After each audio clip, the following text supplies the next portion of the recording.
I stared at the group chat notification lighting up my phone, a familiar mix of excitement and dread washing over me. The annual family vacation planning had begun, and despite everything, a small part of me still hoped this year would be different. But as I scrolled through the messages, my stomach dropped. They had already decided on dates, accommodations, and activities, without even asking if I was available.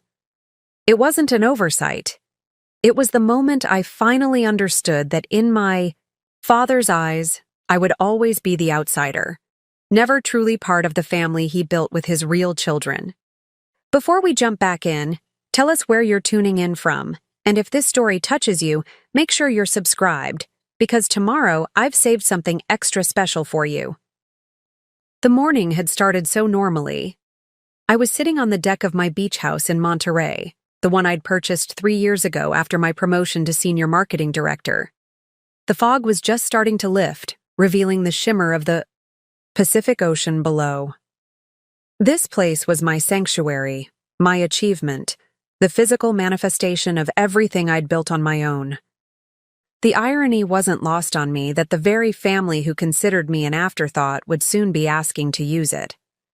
I took a sip of my coffee, scrolling through work emails when the family group chat notification appeared. My half-siblings, Allison, Carson, and Sky, were excitedly discussing the summer trip to Lake Tahoe. My stepmother Jade had already reserved 3 cabins. My father Phineas was arranging boat rentals. It was all happening, and not once had anyone asked me if I wanted to join. We should confirm the dates with everyone, Allison had written. Mom, Dad, Carson, Sky, and me are all good for July 15, 22, she continued, listing everyone but me. I waited, thinking perhaps someone would notice the omission. Minutes passed. More messages about meal planning and activities flooded in. Nothing. With shaking hands, I finally typed, "Should I check my calendar too?" The typing indicators appeared and disappeared. 3 minutes passed before my father responded. "Haley, this trip is just for the immediate family." Immediate family. The words stung like a physical slap. I'd been in his life since I was 6 years old, when my mother died and he became my only parent. Before he married Jade, before Allison, Carson and Sky were born. 28 years of being his daughter, yet somehow not immediate enough. "I am your family too," I wrote back, my vision blurring with tears I refused to shed. The response came faster this time. "You know what I mean. This is for Jade and the kids." The kids. As if I wasn't his child too. I set my phone down, staring out at the ocean. The beauty before me suddenly seemed hollow. I had spent my entire life trying to earn my place in a family that had decided long ago that I didn't truly belong. My father had raised me alone after my mother's death, and for 6 years it had been just the 2 of us. He'd been my hero, my entire world. Then he met Jade, and suddenly I was expected to be grateful for my new family. When Allison was born, I was 12, old enough to notice how his face softened when he held her in a way it never did with me. By the time Carson and Sky came along, I had become the built-in babysitter, the responsible oldest child who should know better and set an example. The phone buzzed again. A private message from my father. "Haley, don't make this difficult. You're an adult with your own life. This trip is for the younger ones. You understand?" I did understand.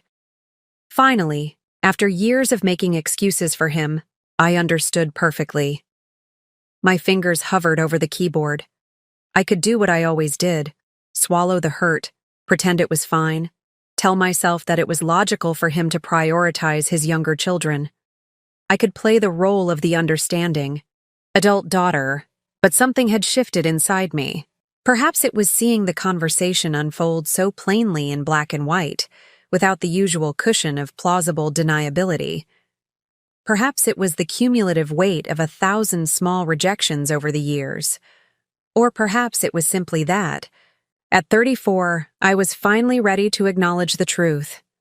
I took a deep breath and typed, "You're right, Dad. I am an adult with my own life.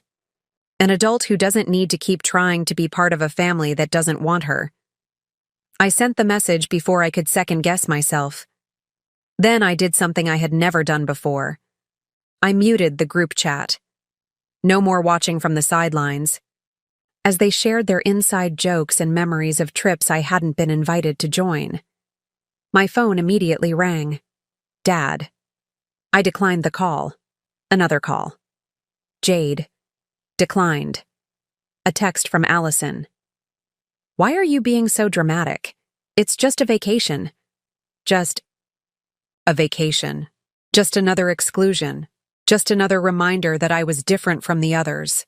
I walked inside and made another cup of coffee, trying to focus on the tangible things around me. The warm mug in my hands, the sound of waves crashing below, the morning sunlight streaming through the windows of the home I had built for myself. My sanctuary. My achievement. The phone buzzed again with another group message. This time I looked. Jade. Your father and I think you're overreacting. We were going to invite you for the weekend portion if you wanted to come. The weekend portion. Like I was an acquaintance, not family. The backhanded invitation only confirmed what I already knew. I didn't respond. Instead, I opened my laptop and began researching solo trips to Portugal. Something I'd always wanted to do but had put off, usually because the dates conflicted. With some family obligation that, in retrospect, I had never been central to anyway. As I browsed flights and accommodations, a strange sense of lightness began to replace the heaviness in my chest. For the first time, I was prioritizing myself without guilt, without seeking approval, without trying to prove my worth to people who had already decided what I was worth to them. My phone rang again. Dad. This time, I answered. Haley, you're being childish, he said immediately, not bothering with a greeting. No, Dad, I replied, surprised by the steadiness in my voice. For the first time, I'm not being the child who desperately wants her father's approval. I'm being an adult who knows her worth. This is ridiculous. We've always included you in everything. The lie was so blatant that I actually laughed. Dad, you literally just told me the family vacation is only for your real children. Your words, not mine. I never said real children, he protested. You said immediate family, and the kids. What exactly did you mean by that, if not to distinguish them from me? His silence was answer enough. It's fine, I continued. And strangely, I was starting to mean it. You've made your choices clear for years. I've just been too afraid to accept them, but I'm not afraid anymore. What's that supposed to mean? His voice had that edge it always got when he felt challenged. It means I'm booking a trip to Portugal for July 15th, 22. Enjoy Lake Tahoe. I ended the call before he could respond. Then I turned off my phone completely, took my coffee out to the deck, and watched the waves roll in, one after another, steady and unstoppable, like the realization that had finally broken through years of denial. I deserved better, and it was time to stop waiting for them to see it. Little did I know that in exactly 3 months, my father would be calling with an entirely different tone in his voice, one that included the words beach house and favor, and revealed just how conditional family loyalty could be. The week after my conversation with Dad passed in a blur of work calls and project deadlines. I threw myself into my job with renewed focus, as if professional success could somehow fill the family-shaped hole I'd been carrying since childhood. My team at Wilson and Brooks Marketing barely noticed the change. I'd always been the first, one in and the last to leave, the one who volunteered for weekend emergencies and holiday coverage. Work had been my refuge long before I consciously recognized why I needed one. My friend Arlo noticed, though. We met for our standing Thursday, dinner at the small Mediterranean place near the office. You seem different, she said, studying me over her glass of wine. More, I don't know, intense? Did something happen with the family again? I poked at my falafel, considering whether I wanted to get into it. Arlo had been witness to the Phineas Martinez family dynamics for over a decade, ever since we'd met. In college. Preparing and narrating this story took us a lot of time, so if you are enjoying it, subscribe to our channel. It means a lot to us. Now back to the story.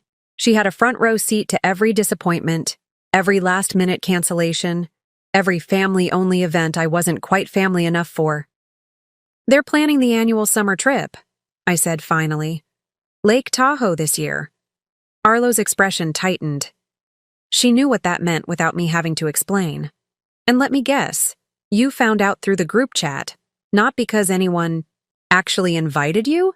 I nodded, taking a sip of my water. "Dad made it very clear it's for immediate family only, his wife and their kids." "Jesus, Haley, I'm sorry." I shrugged, aiming for nonchalance. "It's fine. I'm going to Portugal instead." Her eyebrows shot up. "Portugal? By yourself?" "Why not? I've always wanted to go. The Douro Valley, Porto, Lisbon. I've had a Pinterest. Bored for years." "That's actually awesome," Arlo said slowly, her surprise morphing into a smile. "It's about time you did something for yourself instead of waiting around for them to throw you scraps of inclusion." The way she phrased it made me flinch.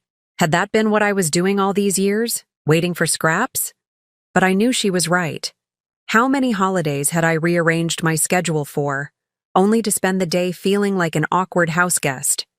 How many of Allison's, Carson's, and Sky's school events and celebrations had I attended, playing the role of supportive big sister, while my own accomplishments went unacknowledged? The beach house itself was a perfect example. When I closed on it 3 years ago, the biggest achievement of my life, I'd invited the whole family for a weekend celebration. Dad and Jade had begged off, citing Sky's soccer tournament. Allison came but spent the entire time complaining about the spotty cell reception. Only Carson seemed genuinely happy to be there, but he was 14 then, and mainly excited about the beach access. Not one of them had said they were proud of me. "You know what's funny?" I said to Arlo, setting down my fork. "When I bought the beach house, Dad's first comment wasn't congratulations. It was, 'That's a lot of responsibility for someone your age.' I was 31 with a 6-figure salary and a stellar credit score." Arlo rolled her eyes. "Meanwhile, I bet he helped Allison with the down payment on her condo." The accuracy of that guess made me laugh despite myself. $50,000. A loan that we all know will never be repaid. "And Carson's car? Paid? In full. A graduation present. And I'm guessing Sky's college will be fully funded, yes?" I finished my wine in one long swallow. Meanwhile, I worked 2 jobs through school and took out loans like everyone else. Arlo reached across the table and squeezed my hand. "You know that's messed up, right? You're allowed to be angry about it." Was I angry? The emotion felt too hot, too active for what I'd been carrying all these years. It was more like a dull ache, a constant background awareness that I would always have to work harder for less recognition, less support, less love. "I think I'm just tired," I admitted, tired of trying to earn a place at a table where there was never going to be a seat for me. Later that night, as I drove home along the coast, I thought about how long I'd been making excuses for my father. When I was younger, it was, "Dad's stressed about the new baby," or "Jade needs more help with the kids." As I got older, it became, "They have 3 children at home to worry about," or "They're still building their family unit." But I was part of that family too, or at least I was supposed to be. I remembered my 6th birthday, the last one with my mother before cancer took her. She had thrown me a princess party, complete with a castle cake and tiny tiaras for all my friends. "You'll always be my real-life princess," she had whispered as she tucked me in that night. After she died, the birthday celebrations became more subdued. By the time Jade entered the picture, they had dwindled to a card and maybe a modest gift if I was lucky. The contrast with my half-siblings' elaborate parties, bouncy castles for Carson, professional makeup artists for Allison's Sweet 16, a rented movie theater for Sky's 10th birthday, couldn't have been more stark. I pulled into my driveway, the security light illuminating the front of my beach house. It sat perched on the cliff, windows dark except for the timer lights I'd set. My sanctuary. The place where I never had to feel like an afterthought. Inside, I kicked off my shoes and poured myself a small glass of whiskey, then carried it out, to the deck. The night was clear, stars scattered across the sky like diamonds on black velvet. The sound of waves crashing below was hypnotic, soothing. My phone buzzed in my pocket. A text from Carson. "Are you really not coming to Tahoe at all? Not even for a day?" Sweet Carson, the only one who sometimes remembered to include me. At 17, he was too young to fully understand the family dynamics at play, too young to recognize the patterns that had been established long before he was born. I stared at his message, unsure how to respond. The truth was, even if I wanted to join them for a day, and part of me did, if only for Carson's sake, the damage had already been done. I couldn't pretend my father's words hadn't cut deep, couldn't play along with the fiction that we were one big, happy family when I'd been so explicitly defined as outside that circle. But as I composed and deleted several responses, I realized something important. For the first time in my life, I wasn't agonizing over how to please my family. I wasn't mentally rearranging my schedule to accommodate their plans. I wasn't swallowing my hurt to keep the peace. Instead, I was thinking about Portugal, about cobblestone streets and historic trams, about wine tastings and ceramic tiles, about experiencing something new entirely on my own terms. It felt like freedom. I finally responded to Carson's text with a simple, "I won't be joining this year, planning my own trip to Portugal instead. Hope you have fun, though." I added a smiley face at the end to soften it, not wanting him to feel like my distance was his fault. His reply came almost immediately. "Portugal sounds way cooler than Tahoe. Dad's being weird about the whole thing. Says you're overreacting." A flicker of irritation sparked in my chest. Of course Dad would frame this as me overreacting, as if the problem was my response to being excluded rather than the exclusion itself. It was a pattern so familiar I could set my watch by it. Dad or Jade would do something hurtful, I would express pain, and somehow I'd end up being the unreasonable one. I took a deep breath, watching the moonlight shimmer on the dark ocean below. My deck. How should I respond to Carson? He was caught in the middle, too young to fully grasp the complicated history at play. I didn't want to burden him with my hurt, but I also didn't want to perpetuate the fiction that everything was fine. "It's complicated," I wrote back. "But don't worry about it. Tell me what you're most excited about for the trip." Redirecting the conversation seemed safest. Carson launched into enthusiastic messages about the jet skis Dad had reserved and the hiking trails they planned to explore. I responded with appropriate enthusiasm, ignoring the hollow feeling spreading through my chest. Later that night, as I crawled into bed, I found myself scrolling through old photos on my phone, pictures from holidays and family gatherings over the years. I noticed something I'd never consciously acknowledged before. In almost every group photo, I was positioned at the edge of the frame, slightly separate from the tight cluster of Dad, Jade, and my half-siblings. In some, I appeared to have been an afterthought, squeezed in awkwardly after the initial composition was set. Even in photographs, I was an appendage to the real family, not an integral part of it. The realization hit me with unexpected force. I set my phone down, my hands shaking slightly. Had it always been this way? Had I simply refused to see what was right in front of me all along? I thought about my mother then, her warm smile, the way she'd made me feel like the center of her universe. After she died, I'd transferred all that need for belonging onto my father, desperate to remain the focus of at least one parent's love. But the truth was, from the moment Jade entered the picture, I'd been slowly but steadily displaced. The memories rushed back with painful clarity.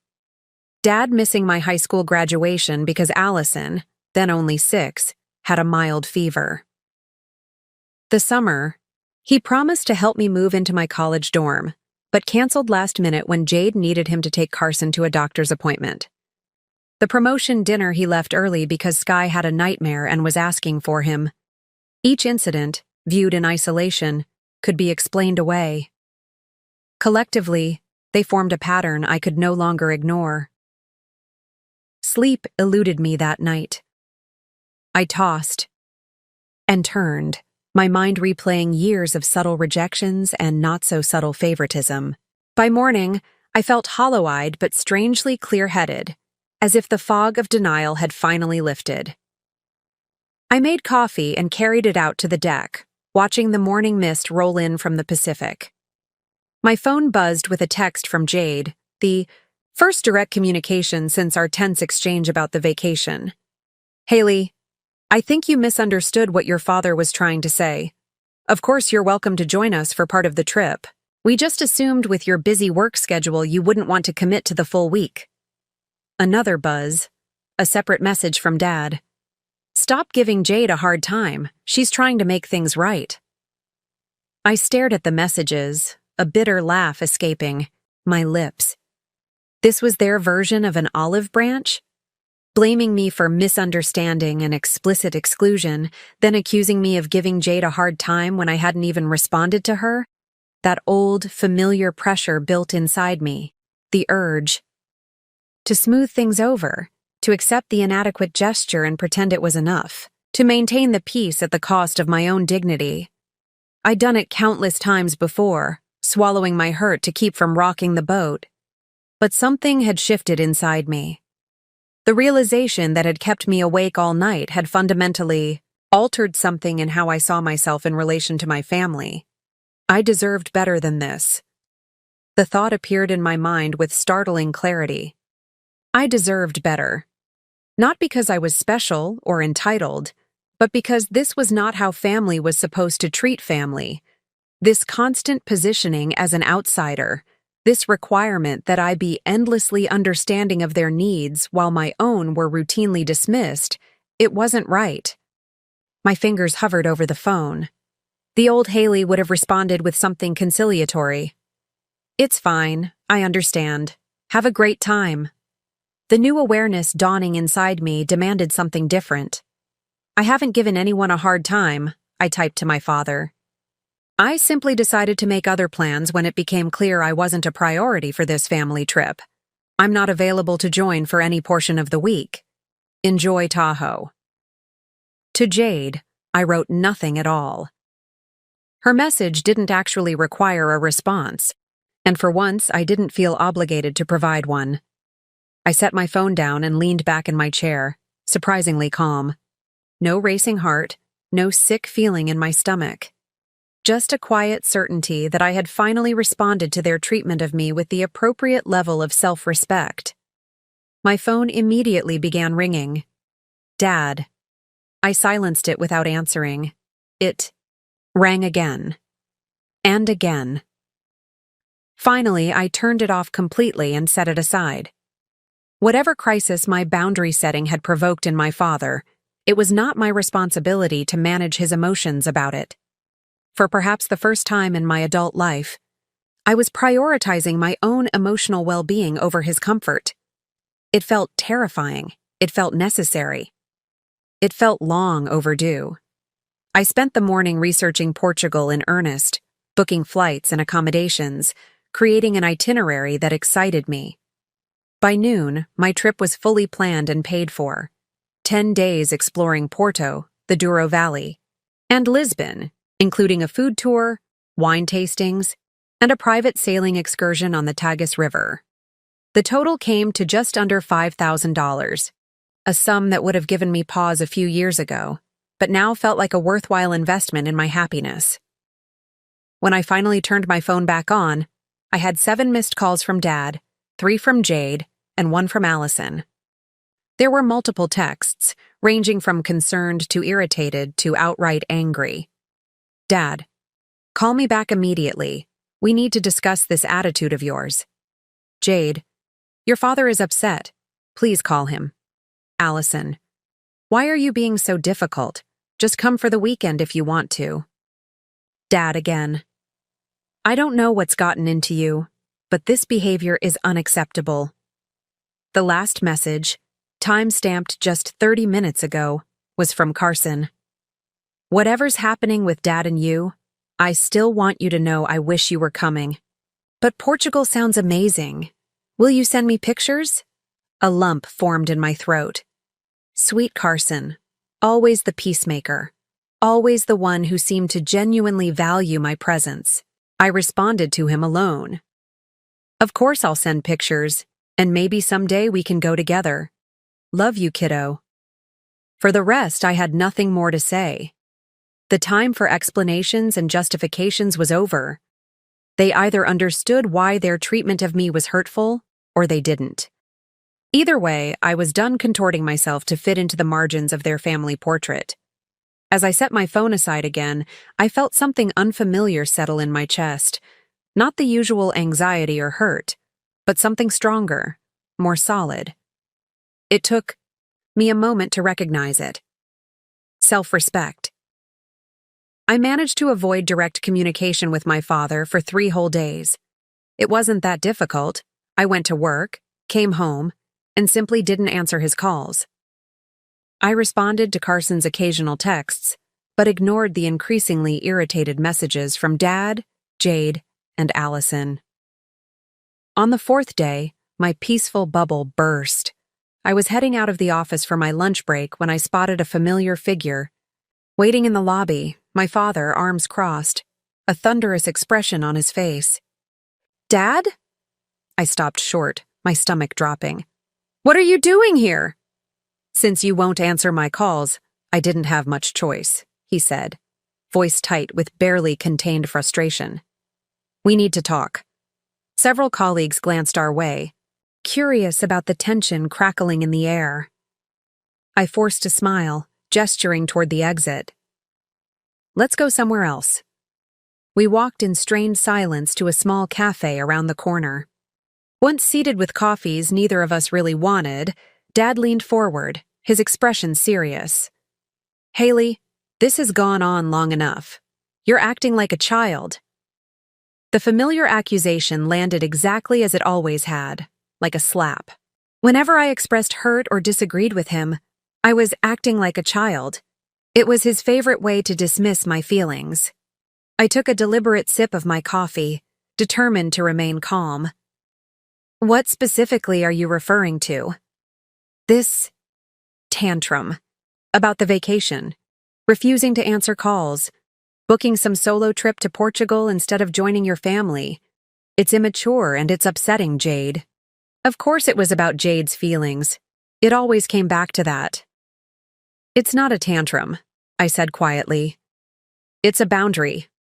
A boundary? He scoffed. Against what? Your own family? That's just it, Dad. You made it very clear that I'm not really part of the family when you said the trip was for immediate family only. You're twisting my words. Am I? This trip is just for the immediate family. That's a direct quote from you. His jaw tightened. You know what I meant. Yes, I do, I said, surprising myself with how steady my voice remained. You meant that Jade, Allison, Carson, and Sky are your real family, and I'm… What, exactly? The obligation? The afterthought? That's ridiculous. Of course you're family. But not immediate family. Not family enough to include in vacation planning. Not family enough to be considered automatically, the way the others are. Dad ran a hand through his hair, exasperation written all over his face. Haley, you're a grown woman with your own life. The kids are still at home. It's different. Different, I repeated, the word tasting bitter. It's always been different for me, hasn't it? Different expectations, different levels of support, different rules. Something in my tone must have penetrated his defensive wall because his expression shifted slightly. What are you talking about? The question unleashed a flood of memories and emotions I'd been suppressing for years. I'm talking about how you paid for Allison's condo down payment, but told me I was taking on too much responsibility when I bought my house. I'm talking about Carson's fully funded car while I worked 2 jobs to afford a used Honda in college. I'm talking about how you've never missed a single one of Sky's dance recitals, but couldn't make it to my college graduation because she had a cold. That's not fair, he protested. Those were different circumstances. They always are, I cut in. There's always a reason why they get your time, your money, your attention, and I get whatever's left over, if anything. Dad's face flushed red. I have done everything for you. Everything. Who do you think paid for your braces? Your school trips? Your first car insurance? The bare minimum parental obligations, I said quietly. And even then, you made sure I knew what a burden it was. Meanwhile, you've given the others everything without them having to ask, without making them feel grateful for basic support. This is absurd. You're not being rational. I'm being completely rational. For the first time, I'm seeing things exactly as they are. I leaned forward, meeting his gaze directly. Tell me something, Dad. Have you ever once told me you're proud of me? Of my career? Of my house? Of anything I've accomplished on my own? He opened his mouth, then closed it again, clearly searching for an example. The fact that he had to search at all was answer enough. That's what I thought, I said, my voice barely above a whisper. So that's what this is about? You want praise? A gold star for doing what adults are supposed to do? I shook my head, a sad smile touching my lips. No, Dad. I wanted to be loved the same way you loved them. But I've finally accepted that's never going to happen. The raw honesty hung in the air between us. Dad seemed genuinely taken aback, as if he'd never considered this perspective before. For a brief moment, I thought maybe, just maybe, we were having a breakthrough. Then his expression hardened again. This is Arlo putting these ideas in your head, isn't it? She's always been a bad influence. And just like that, the moment was gone. No self-reflection, no acknowledgement of my feelings. Just deflection and blame.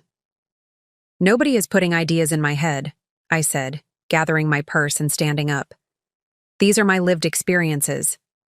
My feelings. If you can't even consider the possibility that your behavior has hurt me, then there's nothing more to discuss. Sit down, Haley. We're not finished. Yes, we are.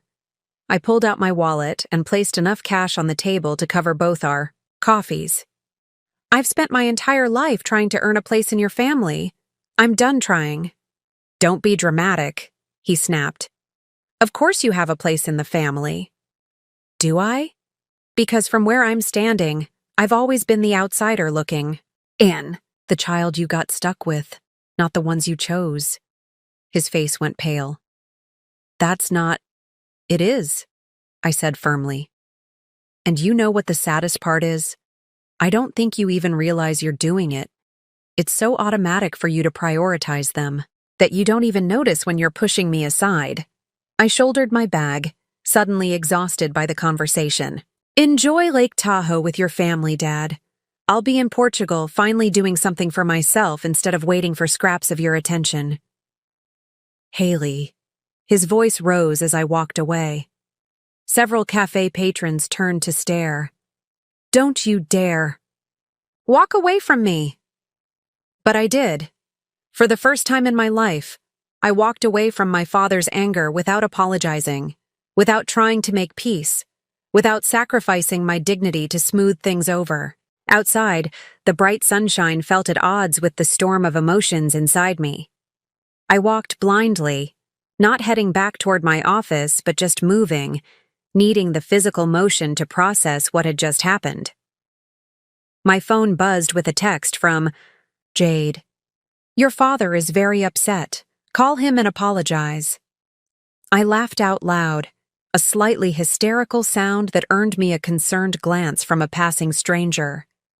Of course, Jade's priority was managing Dad's emotions, not addressing the actual issues I'd raised. Another text, this one from Allison.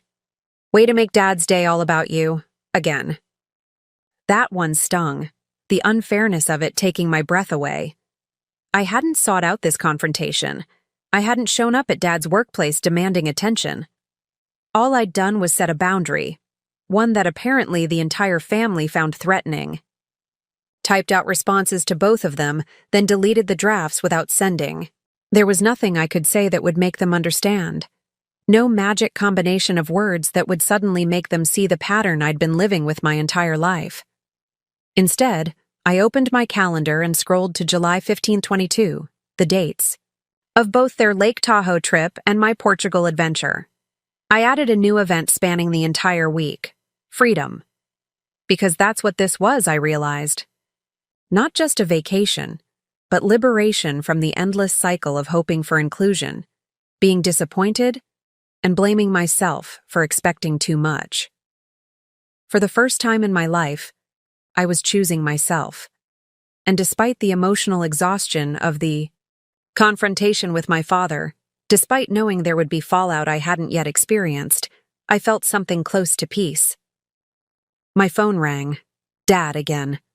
I silenced it and kept walking, each step taking me further from the person I had been and closer to the person I was becoming. Someone who knew her worth. Someone who didn't need to beg for a place at the table. Someone who could build her own table if necessary. And in that moment, I knew with absolute certainty that no matter what happened next, I would never go back to being the afterthought, the obligation, the not quite real daughter again. After the confrontation with my father, I took the rest of the day off work. I couldn't focus, couldn't put on the professional face my job required. Instead, I drove to the beach, parked my car, and walked along the shore for hours, letting the rhythmic crash of waves soothe my jangled nerves. By the time I returned home, dusk was settling over Monterey Bay, painting the water in shades of pink and gold. I kicked off my sand-covered shoes at the door and made my way to the kitchen, where I poured a generous glass of wine before heading out to the deck. My phone had been off since I'd left the cafe. Now, sitting in the growing darkness with only the sound of the ocean below, I finally turned it back on. The notifications flooded in immediately. 5 missed calls from Dad, 3 from Jade, 1 from Allison, and several text messages from each of them. I ignored them all, scrolling instead to a name I hadn't contacted in years: Dev, my mother's younger brother. Uncle Dev had been a constant in my life after Mom died, stepping in to help Dad with school pickups, attending my piano recitals, teaching me to drive. But when Dad married Jade, Dev's role had gradually diminished. There had been tension between him and Dad, the specifics of which I'd been too young to fully grasp. By the time I was in high school, Dev's visits had become rare, our communication limited to birthday calls and occasional emails. Before I could overthink it, I tapped his name and initiated a call. He answered on the 3rd ring. "Haley, is everything okay?" His voice, warm and familiar despite the years of distance, brought unexpected tears to my eyes. "Hey, Uncle Dev, everything's—" I paused, considering the automatic fine that usually followed. "Actually, no, everything's not really okay. What's happening? Are you safe?" "I'm safe," I assured him quickly. "It's just Dad stuff." A brief silence. Then, I see. Those 3 words held volumes of understanding. "I know we haven't talked much lately," I continued, "but I could really use some perspective from someone who knew Mom, who knew me before. Everything." "Of course," he said without hesitation. "I'm all ears." I told him everything: the vacation exclusion, the confrontation, the years of feeling like an outsider in my own family. Once I started talking, it was like a dam breaking, words pouring out that I hadn't even realized I'd been holding back. Dev listened without interrupting. When I finally fell silent, he sighed deeply. "First of all, I'm sorry, Haley. So sorry that you've been carrying this alone for so long. I thought maybe I was overreacting," I admitted. "That I was too sensitive, like Dad always says." You're not overreacting, Dev said firmly. What you're describing is a clear pattern of emotional neglect. It's real, and it's painful, and you have every right to feel hurt by it. The validation from someone who knew both me and my father sent a wave of relief through me so intense I had to grip the deck railing for support. The thing is, Dev continued carefully, I've seen this coming since Phineas married Jade. The way he shifted after your mom died. The way he seemed almost resentful of you sometimes. Resentful? I echoed, confused. Of me? Why? Dev was silent for a long moment. Because you reminded him of Eliza, of what he lost. You have her eyes, her laugh. I think every time he looked at you, he saw her. And for a man who never properly grieved, who rushed into a new relationship barely a year after becoming a widower, that was difficult. The words hit me like a physical blow. Are you saying he's been punishing me all these years because I remind him of Mom? Not consciously, Dev clarified. I don't think Phineas is self-aware enough for that. But subconsciously? Yes, I think that's part of it. And then when the new kids came along, kids who didn't carry that emotional baggage, who represented his fresh start, it became easier to focus on them. I thought about this, turning the idea over in my mind. It made a twisted kind of sense. Dad had never been good with emotional complexity. After Mom died, he'd shut down, throwing himself into work, leaving my day-to-day care largely to neighbors and Mom's friends. When he'd introduced me to Jade just 14 months later, he'd presented it as a done deal. They were getting married. She would be my new mother. Wasn't that wonderful? I'd been 7 years old, still deeply grieving my mother. Jade, to her credit, had tried in the beginning. But she'd been young, unprepared for an instant family that included a heartbroken child. By the time Allison was born, it had been easier for everyone to focus on the new baby, the fresh start, the uncomplicated joy she represented. There's something else you should know, Dev said quietly. Something I've never told you because I didn't want to come between you and your father. But maybe it's time you heard it. A chill ran through me despite the mild evening air. What is it? After Eliza died, she left a trust for you. Not a huge amount, about $50,000, but it was meant for your education, your future. Your mom was always practical that way, planning ahead. I never knew about any trust, I said, my voice barely audible over the sound of the waves. Because Phineas gained control of it as your guardian. He was supposed to keep it separate for you, but Dev hesitated. When he and Jade bought their house, they needed additional cash for the down payment. He used the trust money, promising he'd pay it back before you went to college. My mind reeled. But he never did. No. By then they had Allison and were struggling with the new mortgage. When I confronted him about it, he said he'd provided a roof over your head, food, clothes, all the basic necessities, and that should count for more than money in a bank account. So that's why you two fell out, I whispered, pieces clicking into place. You were trying to protect my inheritance. I was trying to protect you, Dev corrected gently. The money was secondary. What bothered me was what it represented, a pattern of prioritizing his new family over his obligations to you.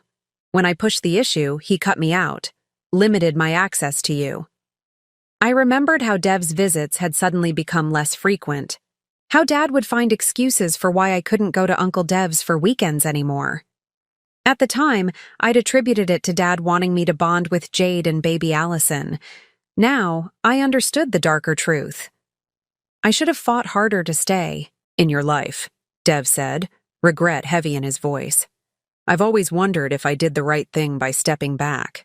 You did what you could, I assured him, though part of me ached at the thought of how different things might have been with Dev as a consistent presence in my life. Why are you telling me this now?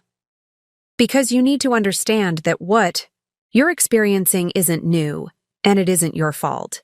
It's a pattern that started long ago, and it says everything about Phineas, and nothing about your worth. I wiped away tears I hadn't realized were falling. Thank you for telling me, for validating what I've been feeling. You deserved to know. And Haley? Your mother would be so proud of the woman you've become, the career you've built, the home you've made for yourself, completely on your own, without the support you should have had. Eliza would be amazed by your strength. Those words broke something open inside me.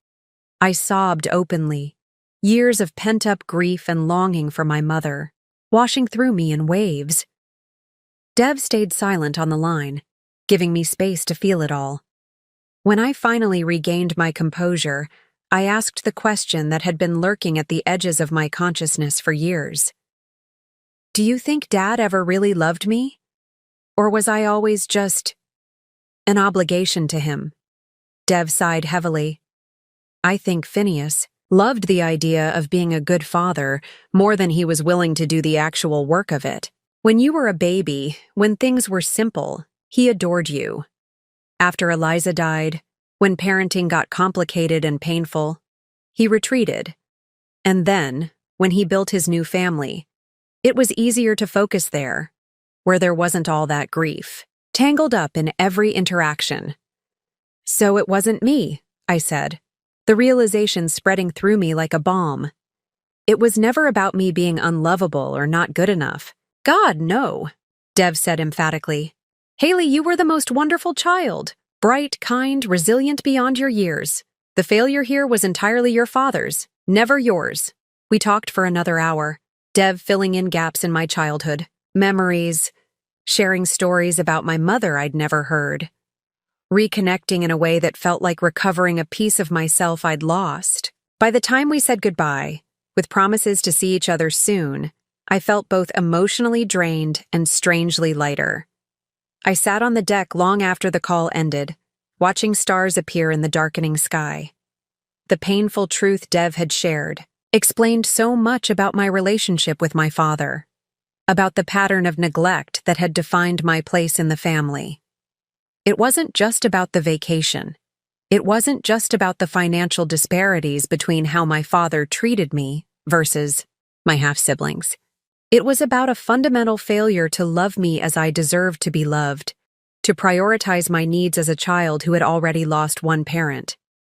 For the first time, I allowed myself to feel the full weight of that injustice, not with shame or self-doubt, but with clear-eyed recognition. This wasn't my burden to carry. This wasn't my failure to fix. My phone buzzed with another text from my father. We need to finish our conversation. This behavior is completely unacceptable. I stared at the message, seeing it with new clarity. Always the focus on my behavior, never on his. Always the expectation that I would fall in line, never that he would reflect on his actions.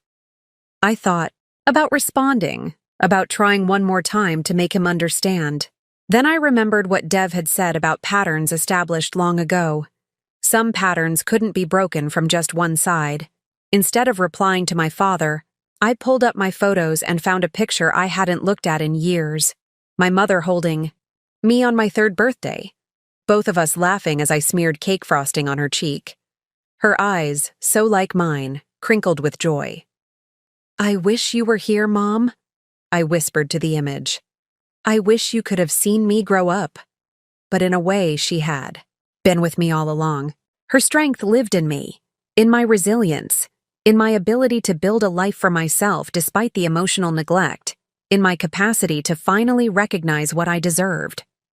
I forwarded the photo to Uncle Dev with a simple message. Thank you for giving me back a piece of her tonight, and a piece of myself. Then I silenced my phone, went inside, and for the first time in years, slept without the weight of trying to earn my place in a family that had never made room for me. The next morning, I woke with a clarity I hadn't experienced before. The painful truth about my father's actions, both past and present, no longer felt like a wound I needed to keep hidden. It was simply reality, one I could now face with open eyes. I made coffee and returned to the deck, watching the morning fog roll across the bay.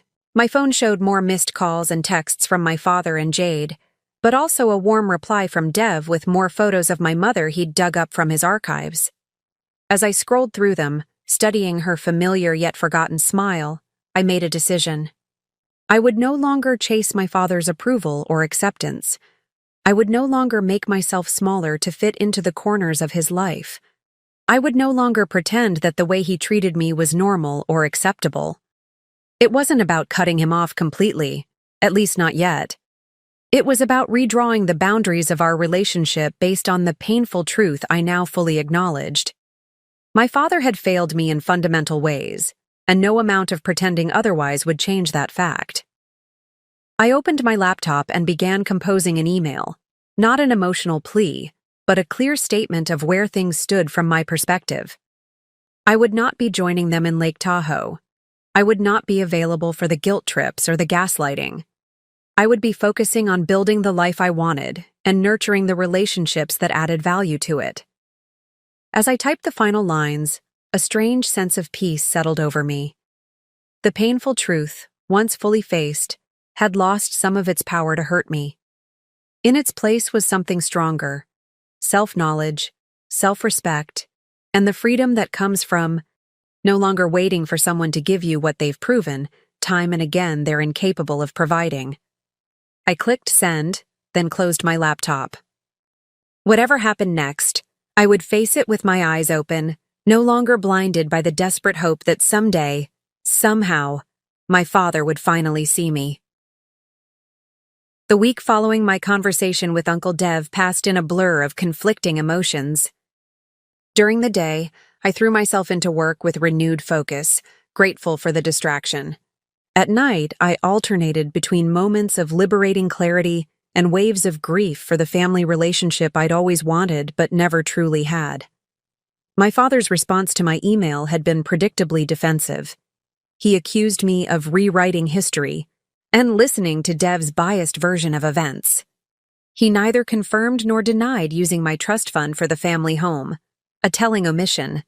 Instead, he emphasized everything he'd done for me over the years, the sacrifices he'd made as a single father before Jade came along. There was no acknowledgement of my feelings, no recognition of the pattern I'd described. Jade sent a separate message, her tone gentler but equally dismissive. "We all have different memories of the past," she wrote. "The important thing is to focus on the present and the future. We're family, and families work through their differences." It was the kind of platitude that would have swayed me in the past, the appeal to family unity, the subtle suggestion that holding on to hurt was somehow a failure on my part, rather than a natural response to ongoing mistreatment. Allison sent a brief text. "Dad's really upset about your email. You know how he gets when people bring up Mom." That, too, was revealing. The implicit expectation that I should protect my father from the discomfort of acknowledging his late wife, my mother. As if his emotional comfort should take precedence over my need for honesty and healing. Only Carson reached out with genuine empathy. "I don't understand everything that's happening," he texted, "but I know you wouldn't be this upset without a good reason. I love you, sis." His message brought tears to my eyes. Despite the age gap and the family dynamics working against us, Carson had somehow developed the emotional intelligence to validate my experience without fully knowing the details. On Friday evening, a week after my confrontation with Dad, Arlo came over with takeout and wine. We sat on my deck, watching the sunset paint the sky in shades of orange and pink. "So," she said, refilling my glass, "you've had a week to process everything. Where are you at now?" I took a sip of wine, considering the question. "I'm at a crossroads, I think. I can't go back to how things were, pretending everything's fine, accepting less than I deserve. But I'm not sure what moving forward looks like. What are your options?" "I could try again to make them understand," I said, though the words lacked conviction. "Another conversation, another attempt to explain why their treatment hurts. And, based on their responses so far, how likely is that to work?" I sighed. Not very. Dad's incapable of seeing himself as anything other than the hero of every story. And the others, they're so entrenched in the family dynamic, they can't even see it for what it is. So what's option 2? I distance myself. Not a dramatic. Cutting off, just less involvement. Fewer attempts to be included. Lower expectations. And option 3? Arlo prompted. I looked out at the darkening ocean. I build a different kind of family. One based on mutual respect and genuine care, not biology and obligation. I focus on relationships that add value to my life. You, Uncle Dev, maybe Carson when he's older and can make his own decisions about our relationship. Arlo nodded slowly. That doesn't sound like a crossroads. It sounds like 3 stages of the same path. Her observation struck me as profoundly true.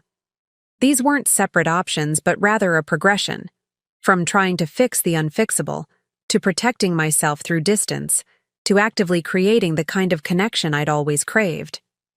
So what now? I asked, partly to Arlo and partly to myself. Now you decide what kind of relationship you're willing to have with your father and his family, given what you know about their limitations. What can you accept without compromising your self-respect? It was a powerful question, one that made me realize how often I'd sacrificed my dignity in pursuit of their approval. How many times had I swallowed hurtful comments, accepted last minute, cancellations, pretended exclusions didn't hurt, all to maintain a relationship that consistently diminished me? The vacation is 6 weeks away, I mused. That gives me some time to figure things out before the next big family event forces a decision. Arlo raised an eyebrow. Is that what you're doing? Waiting for circumstances to force your hand? The gentle challenge in her voice made me pause. She was right. I was still, in some ways, avoiding making a definitive choice. Still hoping that something external would change the situation so I wouldn't have to take a stand. Old habits, I admitted with a rueful smile. I've spent my whole life reacting to their choices rather than making my own. So, make a choice, Arlo said simply. Not based on what they might do or say, not based on some fantasy of how they might suddenly change, but based on what you know to be true and what you need to be healthy. I closed my eyes, letting her words sink in. What did I need to be healthy? What choice would honor the truth I now understood about my family? The answer came with surprising clarity. I needed to stop putting myself in situations where my worth was constantly being questioned. I needed to stop showing up for people who consistently showed me I was an afterthought. I needed to invest my emotional energy in relationships that were reciprocal, not extractive. I'm going to Portugal, I said, opening my eyes. I'm going to have an amazing time exploring a new country on my own terms. I'm not going to spend the week checking my phone for messages from them or posting photos designed to make them regret not including me. I'm just going to live my life for myself. And after Portugal, I'm going to maintain relationships with the family members who treat me with respect. Carson, maybe Uncle Dev if we can rebuild that connection. As for Dad, Jade, and the others, I'll be cordial but distant. No more bending. Over backward, no more pretending, no more settling for scraps of attention. The decision, once articulated, felt both terrifying and absolutely right. I wasn't cutting anyone off dramatically, but I was fundamentally changing how I engaged with them, setting boundaries that protected my well-being rather than accommodating their comfort. That sounds healthy, Arlo said, raising her glass in a toast. To new beginnings. To new beginnings, I echoed, clinking my glass against hers. Later that night, after Arlo had gone home, I sat alone on the deck, listening to the waves crash below. My phone buzzed with a text from my father. We need to put this nonsense behind us before the vacation. Call me tomorrow. The old Haley would have called immediately, eager to smooth things over, willing to accept whatever inadequate resolution he offered just to restore peace. The new Haley, the one standing at the crossroads and finally choosing her own path, simply turned off her phone and went to bed. In the morning, I woke with a sense of quiet determination. I sent a brief reply. I've made my decision. I won't be joining the Lake Tahoe trip, and I won't be discussing it further. I hope you all have a good time. Then I blocked notifications from the family group chat and opened my Portugal itinerary instead, adding a food tour I'd been considering. This trip wasn't just a vacation anymore. It was a declaration of independence, a statement that I was finally choosing myself. The decision had been made. I had picked my path. Whatever came next, I would face it with the knowledge that I had honored my own truth rather than continuing to chase approval I was never going to receive. The crossroads was behind me now. Ahead lay a future I was building on my own terms, brick by brick, choice by choice. Making the decision to prioritize myself was one thing. Actually living it was another entirely. The first real test came the following Sunday, my half-sister Sky's 16th birthday celebration. The invitation had arrived weeks ago, before the vacation drama began. Under normal circumstances, I would have attended without question, bearing an expensive gift and a fixed smile, playing my assigned role as the supportive older sister while swallowing any hurt over the disparities between her elaborate celebration and my own forgotten birthdays. Now, as I stared at the invitation on my refrigerator, I faced my first concrete choice: attend as usual and maintain appearances, or honor. My new boundaries, I chose the latter. I sent Sky a nice birthday text with a digital gift card to her favorite clothing store, then spent the day hiking along the coastal trails near my home instead. No elaborate excuses, no apologies, just a simple choice to do what felt healthy. For me, rather than what the family expected. The fallout was swift. Dad called 3 times that evening. Jade sent a message expressing disappointment that I would punish Sky for adult disagreements. Allison texted that Sky had cried when she realized I wasn't coming. That last one nearly broke my resolve. The thought of hurting Sky, who at 16 was largely innocent of the family dynamics at play, made my stomach clench with guilt. I started composing an apology, then stopped myself, remembering Arlo's words about making choices based on what I needed to be healthy, not on others' reactions. I sent Sky a direct message instead. I hope you had a wonderful birthday celebration. My absence wasn't about you. I'm working through some difficult feelings about family right now. Maybe we could have lunch together next weekend, just the 2 of us. Her response surprised me. It's fine. Dad said you're just going through a phase because you're jealous of the trip. The casual cruelty of it, and the insight into how my father was framing my feelings to the younger kids, stung sharply. I didn't respond. There was nothing to say that wouldn't escalate the situation or drag Sky further into adult conflicts she wasn't equipped to understand. Work became my sanctuary in the weeks that followed. I threw myself into projects, stayed late at the office, and volunteered for assignments that required my full attention. My colleagues noticed the change, my increased focus, my lack of personal calls during office hours, previously filled with family-related interruptions, my declining of casual, happy hour invitations in favor of heading home to research Portugal or talk with Uncle Dev. Everything okay? My boss, Oliver, asked after a particularly intensive strategy session. You've been, I don't know, different lately. More intense. I'm good, I assured him, just reprioritizing some things in my life. He nodded thoughtfully. Well, it's showing in your work. That Morgan campaign pitch was brilliant. His casual praise meant more than he could know. Straightforward recognition of my professional value without the undertones of criticism I'd grown accustomed to from my family. Simple, unambiguous appreciation. As the Lake Tahoe trip drew closer, communications from my father became more insistent. It seemed my absence had evolved from an inconvenience to a genuine problem for him, not because he particularly wanted me there, but because my refusal to fall in line was disrupting the family narrative he preferred. "Your siblings don't understand why you're acting this way," he texted one evening. "You're creating drama where there doesn't need to be any." The irony wasn't lost on me. For years, I'd bent myself into knots trying to avoid creating drama, accepting whatever scraps of inclusion they offered with gratitude rather than complaint. It was only when I stopped accepting the unacceptable that suddenly I was the problem. Uncle Dev became an unexpected but welcome ally during this period. We spoke weekly, rebuilding our relationship with a new honesty that felt healing for both of us. He shared stories about my mother I'd never heard, filled in gaps in my childhood memories, and validated the difficult emotions I was working through. "Your mom faced similar struggles with your dad," he told me during one of our calls.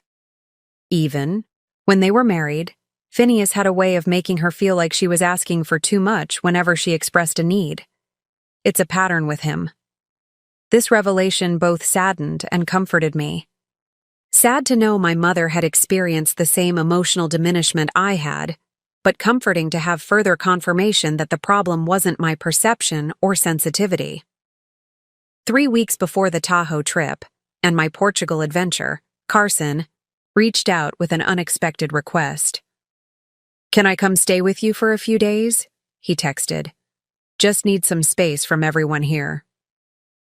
At 17, Carson was in that liminal space between childhood and adulthood, increasingly aware of family dynamics but still largely subject to parental authority. His request surprised me. Dad and Jade rarely allowed the kids to stay with me overnight, let alone for a few days. "Everything okay?" I replied. "Just tired of the drama. Dad's been on edge ever since your fight. Keeps talking about you to anyone who'll listen."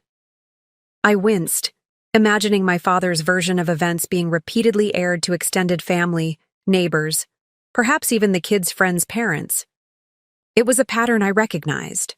My father positioning himself as the reasonable, long-suffering parent while painting me as emotional, ungrateful, difficult. "Have you asked Dad and Jade if it's okay for you to visit?" I asked. "Not yet. Wanted to check with you first." I hesitated. On one hand, I wanted to support Carson and strengthen our relationship. On the other, I didn't want to be accused of trying to steal him away or influence him against the rest of the family. "I'd love to have you visit," I wrote carefully. "But I don't want to cause more tension. Maybe suggest it as a chance to see the ocean before summer ends." Carson agreed to the approach. To my surprise, Dad and Jade consented to the visit, perhaps seeing it as an opportunity to enlist Carson as a mediator. The weekend Carson came to stay marked my first real taste of family connection without the constant undercurrent of tension. We spent Saturday exploring the tide pools along the coast, grabbing fish tacos from my favorite beachside stand, and watching bad action movies on my living room couch. No agenda, no power dynamics, just genuine enjoyment of each other's company. "This is nice," Carson said as we sat on the deck that evening watching the sunset. "Peaceful." I glanced at him, struck by the maturity in his young face. "It is peaceful. That's what I've been trying to create more of in my life." He nodded thoughtfully. "I get it. Things at home are always so, I don't know, high pressure? Dad's always got some issue he's worked up about. Jade's always scheduling and organizing and making sure everyone's where they're supposed to be. Allison's drama with whatever boyfriend she's fighting with. Sky's constant social media crisis of the day. And you're the peacekeeper," I observed gently. He looked surprised, then smiled ruefully. "Yeah, I guess I am. Never really thought about it that way." "I was too at your age," I told him. "Always trying to smooth things over, keep everyone happy, not rock the boat. Does that ever get, I don't know, exhausting?" The simple question, asked with such genuine curiosity, caught me off guard. "Yes," I admitted. "Eventually it does. That's sort of what this whole situation is about for me. realizing I can't keep everyone happy at the expense of my own well-being. Carson was quiet for a moment, absorbing this. Then he asked, "Are you really not coming to Tahoe at all?" "I'm really not," I confirmed. "I've booked a trip to Portugal instead." "That sounds way cooler than Tahoe," he said with a grin. "Though, don't tell Dad I said that." I laughed, feeling a genuine bond with my half-brother that transcended the complications of our family situation. "Your secret's safe with me." When I drove Carson home on Sunday evening, Dad was waiting on the front porch, his expression carefully neutral. I stayed in the car, waving as Carson grabbed his backpack from the trunk. "You're not coming in?" Carson asked through my open window. "Not today," I said, with a smile I hoped concealed the anxiety bubbling in my stomach. "I've got some work to finish up." The truth was, I wasn't ready to test my new boundaries in Dad's territory. My home had become a safe space where I could practice being the person I wanted to be. Outside of it, particularly in the family home where old patterns were so deeply entrenched, I wasn't yet confident in my ability to maintain that sense of self. As I drove away, I caught sight of Dad in my rearview mirror, still standing on the porch, watching me go. There was something in his posture, a stiffness, perhaps a dawning realization that this time was different. That I wasn't going to break and come running back as I always had before. It was a small moment, but it felt significant. My first real step into the unknown territory of being Haley on my own terms, not Dad's daughter on his. 2 weeks before, the scheduled vacations, mine to Portugal, theirs to Lake Tahoe, Dad escalated his efforts to bring me back into the fold. Not because he wanted to make amends, I suspected, but because my continued resistance was undermining his preferred narrative about our family. It began with a surprise visit to my office. I was in the middle of a client meeting when my assistant, Ben, poked his head in. "Sorry to interrupt, but your father is in the lobby. Says it's important." My stomach dropped, but I kept my expression neutral. "Please tell him I'm in meetings all afternoon. I can call him later." Ben nodded and disappeared. 10 minutes later, he was back. "He's insisting on waiting. Says he'll stay all day if necessary." Typical Dad, using inconvenience and social pressure to force compliance. I knew if I didn't see him, he'd create a scene that would reflect poorly on me professionally. With an apologetic smile to my clients, I excused myself for 5 minutes. Dad was pacing the lobby, his expression a careful blend of concern and determination, a look I recognized from countless childhood confrontations. The "I'm only doing this because I care" face that preceded unwanted interventions. "Dad, I'm in the middle of an important meeting," I said quietly. "I can't talk now." "This is ridiculous, Haley. We're family. You can't just shut me out because you're upset about a vacation." Several colleagues glanced our way, clearly curious about the tension. I motioned toward the small conference room near the entrance. 5 minutes. That's all I can give you right now." Once inside with the door closed, I crossed my arms. "What's so urgent that it couldn't wait for a phone call?" "Your behavior is affecting the entire family," he said without preamble. "Sky thinks you hate her because you missed her birthday.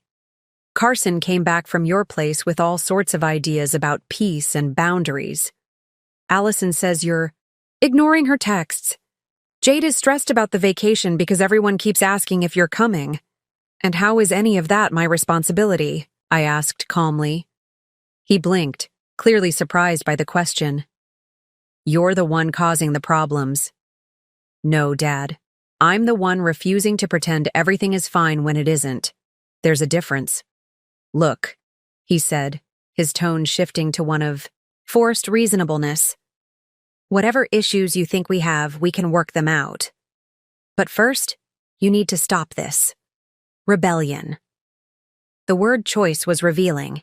In his mind, my asserting boundaries was an act of rebellion, not an adult making a legitimate choice. "This isn't rebellion," I said firmly. "This is me making decisions about my own life. I'm not coming to Lake Tahoe. I'm going to Portugal. That decision is final." "You're being selfish," he snapped, the reasonable facade cracking. "Thinking only about yourself instead of what's best for the family." The accusation was so ironic. I almost laughed. Interesting perspective from someone who told me I wasn't part of the immediate family. "You're twisting my words again." "No, I'm quoting them exactly. And I need to get back to my meeting now." I turned to leave, but he caught my arm. "Haley, don't walk away from me. We're not finished." The touch, the command, the assumption that he had the right to dictate when our conversation ended, it crystallized everything that was wrong with our relationship. I gently but firmly removed his hand. "Yes, we are finished. At least for today. I have clients waiting." "This is exactly what I'm talking about," he said, voice rising. "You prioritize everything else above family." The irony was too rich to let pass. "I learned that from watching you, Dad." His face flushed red. Before he could respond, I opened the conference room door. "I need to get back to work now. Please don't show up at my office unannounced again." I walked away, heart pounding, but head high. Behind me, I heard him call out, "This isn't over, Haley." But in many ways, it was. That confrontation at my workplace, a space where I had built a successful career entirely on my own merits, marked a turning point. I was no longer just emotionally detaching from my family's dysfunctional patterns. I was actively enforcing boundaries against them. That evening, I wrote an email to my entire family: Dad, Jade, Allison, Sky, and Carson. I want to be clear about where things stand going forward.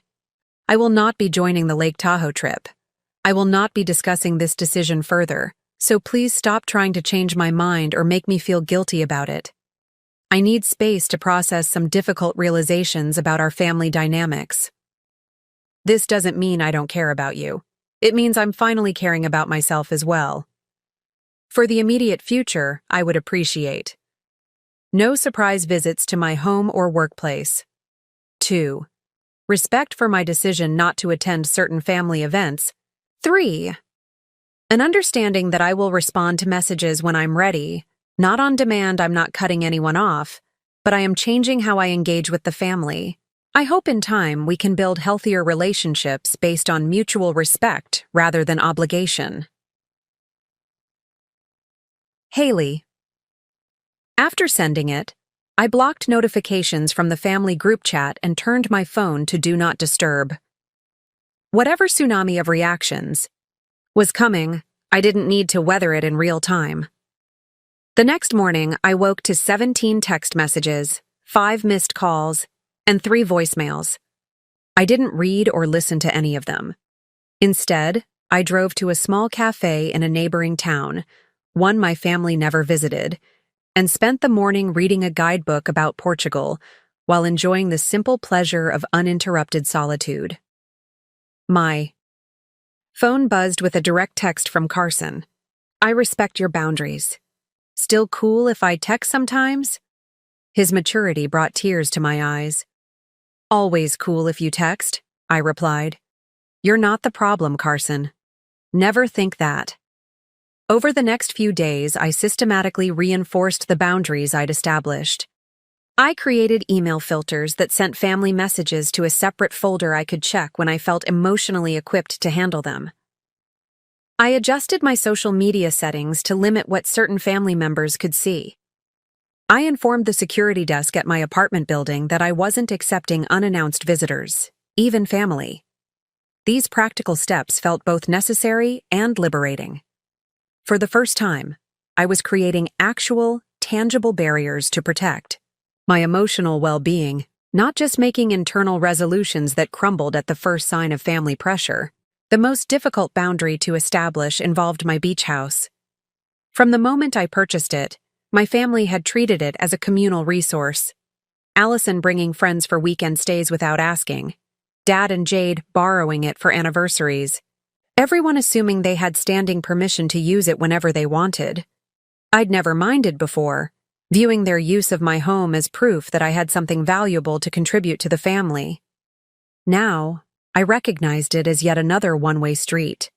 They freely used my resources while rarely sharing theirs with me.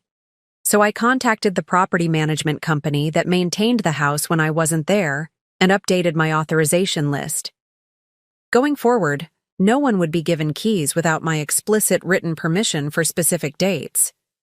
It was a small change that represented an enormous shift in my thinking. I was no longer making myself and my resources endlessly available in hopes of earning the love and inclusion I craved. I was recognizing my own value and requiring others to respect it too. Drawing these lines wasn't easy. Each boundary I set was accompanied by waves of guilt and anxiety, the ingrained fear that by protecting myself, I was somehow being selfish or cruel. Uncle Dev helped me navigate these feelings, reminding me that healthy boundaries weren't about punishment, but about creating space for healthier relationships to potentially grow. Think of it like pruning a plant, he said during one of our calls. You're cutting back the unhealthy growth patterns to allow for new, stronger ones to develop. It seems harsh in the moment, but it's actually an act of care for yourself and ultimately for the relationship. A week before my Portugal trip, I received a text from Jade that made it clear my boundary setting was having an impact, though not necessarily the one I'd hoped for. Phineas is extremely hurt by your email and your refusal to answer his calls. As your stepmother for most of your life, I'm asking you to consider how your actions are affecting everyone, not just yourself. Family should come first. I stared at the message for a long time, recognizing the emotional manipulation embedded in every line. The appeal to my father's feelings without acknowledgement of mine. The invocation of her role as my stepmother to establish authority. The suggestion that prioritizing my own well-being was somehow selfish, while their disregard for my feelings was not. In the past, a message like this would have sent me spiraling into guilt and self-doubt. Now, I simply noted the tactics and did not respond. The line had been drawn. I was finally standing firmly on my side of it. The week before my departure for Portugal brought an escalation in my family's attempts to break through the boundaries I'd established. It was as if they sensed that I was serious this time, that this wasn't the temporary withdrawal they'd seen from me in the past, easily reversed with enough pressure or guilt. First came the flying monkeys, those unwitting or willing messengers deployed to make me question my stance. My father's sister, Aunt Garnet, called out of the blue. "Haley, honey, your father is beside himself," she said without preamble. "He says you're refusing to speak to the family and that you've canceled on the Lake Tahoe trip last minute." I took a deep breath, reminding myself that she was only hearing one carefully edited version of events. "That's not quite accurate, Aunt Garnet. I was explicitly told the trip was for immediate family only. When I pointed out that I am also family, I was dismissed, so I made other plans." "Oh." Her voice faltered. "Well, you know your father. He sometimes speaks without thinking. He didn't mean to exclude you." "He did mean it," I said gently but firmly. "And that's okay. He's entitled to plan whatever vacation he wants with whomever he wants. I'm just not pretending anymore that it doesn't hurt to be left out." "But sweetie, families have disagreements all the time. You can't just run off to, where are you going again? Portugal. And I'm not running from anything. I'm choosing to spend my vacation time in a way that brings me joy rather than stress." She made a few more attempts to persuade me before finally sighing. "Well, I hope you'll reconsider. Your father says the whole family is upset about this." I'm sure they are," I replied neutrally. Change is often uncomfortable, but this is the right decision for me right now. After Aunt Garnet came my father's longtime friend Garrett, who happened to run into me at my local coffee shop, a place he'd never frequented before. "Phineas is worried about you," he said, sliding uninvited into the chair across from me. "Says you've been acting out of character." I closed my laptop, accepting that my peaceful morning work session was over. I'm fine, Garrett, and I doubt my father sent you to check on my well-being. He had the grace to look slightly embarrassed. Well, he did mention you're missing the family vacation. Seems like a shame when everyone will be there. Not everyone, I pointed out. Just the people he considers immediate family. Garrett winced. He told you that? Sounds like Phineas put his foot in his mouth again. It wasn't a slip of the tongue. It was a clear articulation of how he sees me in relation to his real family. Come on, Haley. You know he doesn't think of you that way. Actually, I do know that's exactly how he thinks of me. I've just spent many years pretending otherwise. The conversation circled uncomfortably before Garrett finally gave up. As he was leaving, he turned back with one parting shot. Your father says you've blocked the family from using your beach house. Seems a bit petty, doesn't it? I felt heat rise to my face. Interesting that he's more concerned about access to my property than about repairing our relationship. As the week progressed, the pressure tactics escalated. Jade sent a carefully worded email about how Skye was crying herself to sleep over my abandonment. Allison left a voicemail suggesting I was having some kind of breakdown and should get help. Even my father's mother, who rarely involved herself in family disputes, sent a text expressing deep disappointment in my selfish behavior. The most difficult pushback came from an unexpected source. 3 days before my Portugal trip, Carson called, his voice tight with distress. Dad says if you don't come to Lake Tahoe, I can't go to that music camp in August, he said without greeting. He says the money has to go toward fixing things around the house instead. My heart sank. The summer music program was something Carson had been looking forward to for months, a prestigious 2-week camp for gifted young composers, which he'd worked hard to be accepted into. That's not fair to you, Carson. This isn't your issue. Can. You just come for a few days, he pleaded. Even just the weekend? Then everything can go back to normal. The naked manipulation infuriated me. My father was using Carson as a pawn, punishing him to pressure me into compliance. It was a new low, even for him. Let me think about this, I told Carson. I'll call you back. After hanging up, I paced my living room, struggling with a tangle of emotions, rage at my father's tactics, guilt over Carson's predicament, and the creeping fear that maybe I was being selfish after all. Was standing my ground worth the cost to someone I cared about? I called Uncle Dev for perspective. He's using Carson to manipulate you, Dev confirmed after I explained the situation. If you give in now, you're teaching your father that this tactic works. He'll use it again and again. But what about Carson? It's not fair for him to suffer because of my choices. Dev was quiet for a moment. What if you paid for Carson's music camp yourself? Would that be financially feasible for you? I considered. And the camp wasn't cheap, about $2,800 for the 2 weeks, but I could afford it. Yes, I could do that, but should I? Am I overstepping by doing this behind my father's back? Haley, your father has already made this your business by using Carson's opportunity as leverage against you. You're not overstepping. You're refusing to let an innocent kid be collateral damage in an adult conflict. The clarity of his perspective steadied me. I called Carson back and made him an offer. I would pay for his music camp directly, regardless of whether I came to Lake Tahoe or not. Really? His voice brightened immediately. You'd do that? Of course I would. Your talent deserves to be nurtured, and this camp is important for your future. This conflict between Dad and me shouldn't affect your opportunities. Carson's relief was palpable, but also tinged with worry. What do I tell Dad? Tell him the truth, that I'm covering the cost of camp so it's no longer a financial concern for him. He can be angry with me about it if he wants, but at least you'll still get to go. After we hung up, I immediately went online and paid the camp fees in full, then forwarded the receipt to Carson with a note. No one can take this away from you. Now.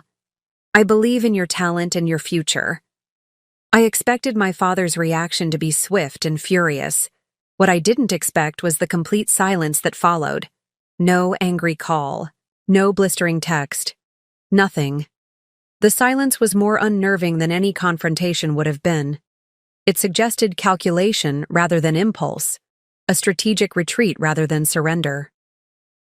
2 days before my Portugal departure, I learned why.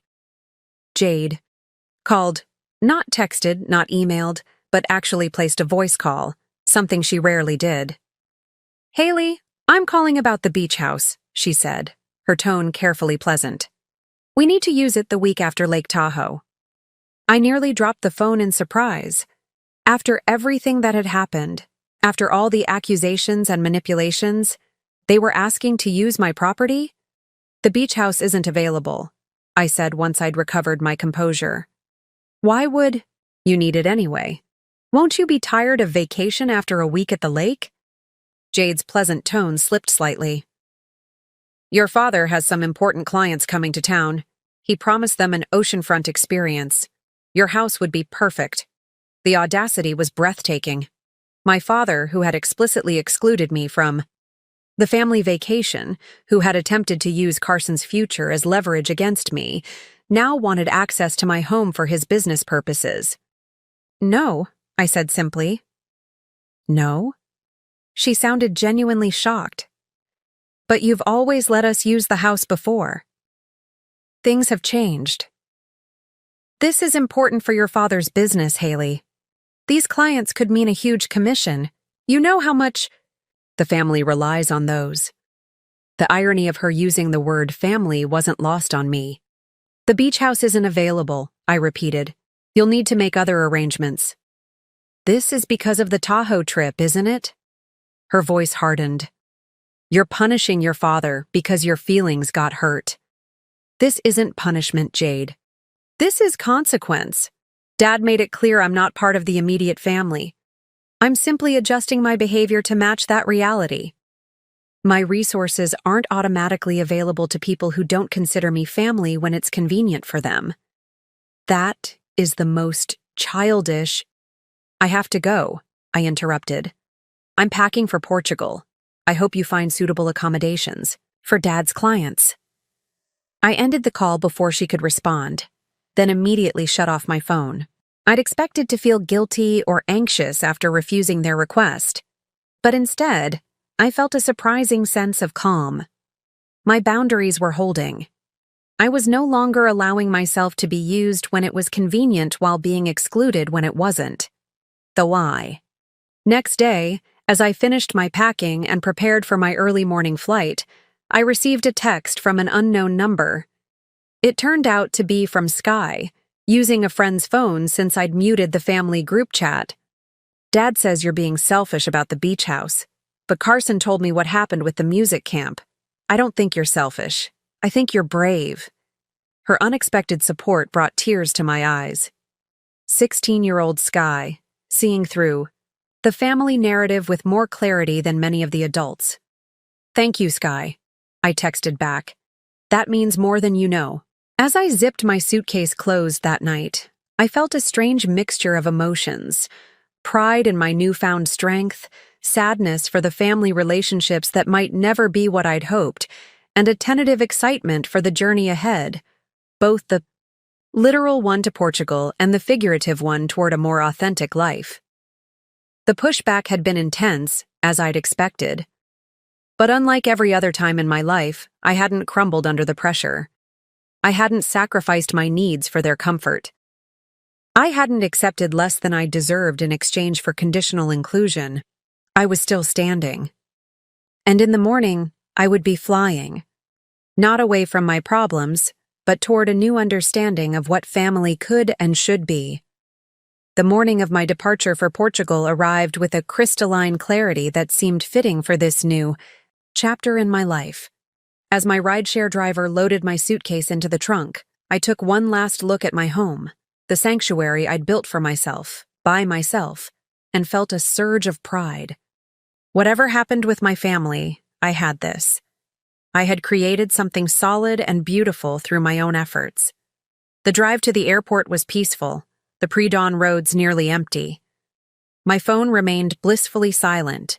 Either my family had finally accepted my boundaries, or more likely, they were regrouping for the next assault.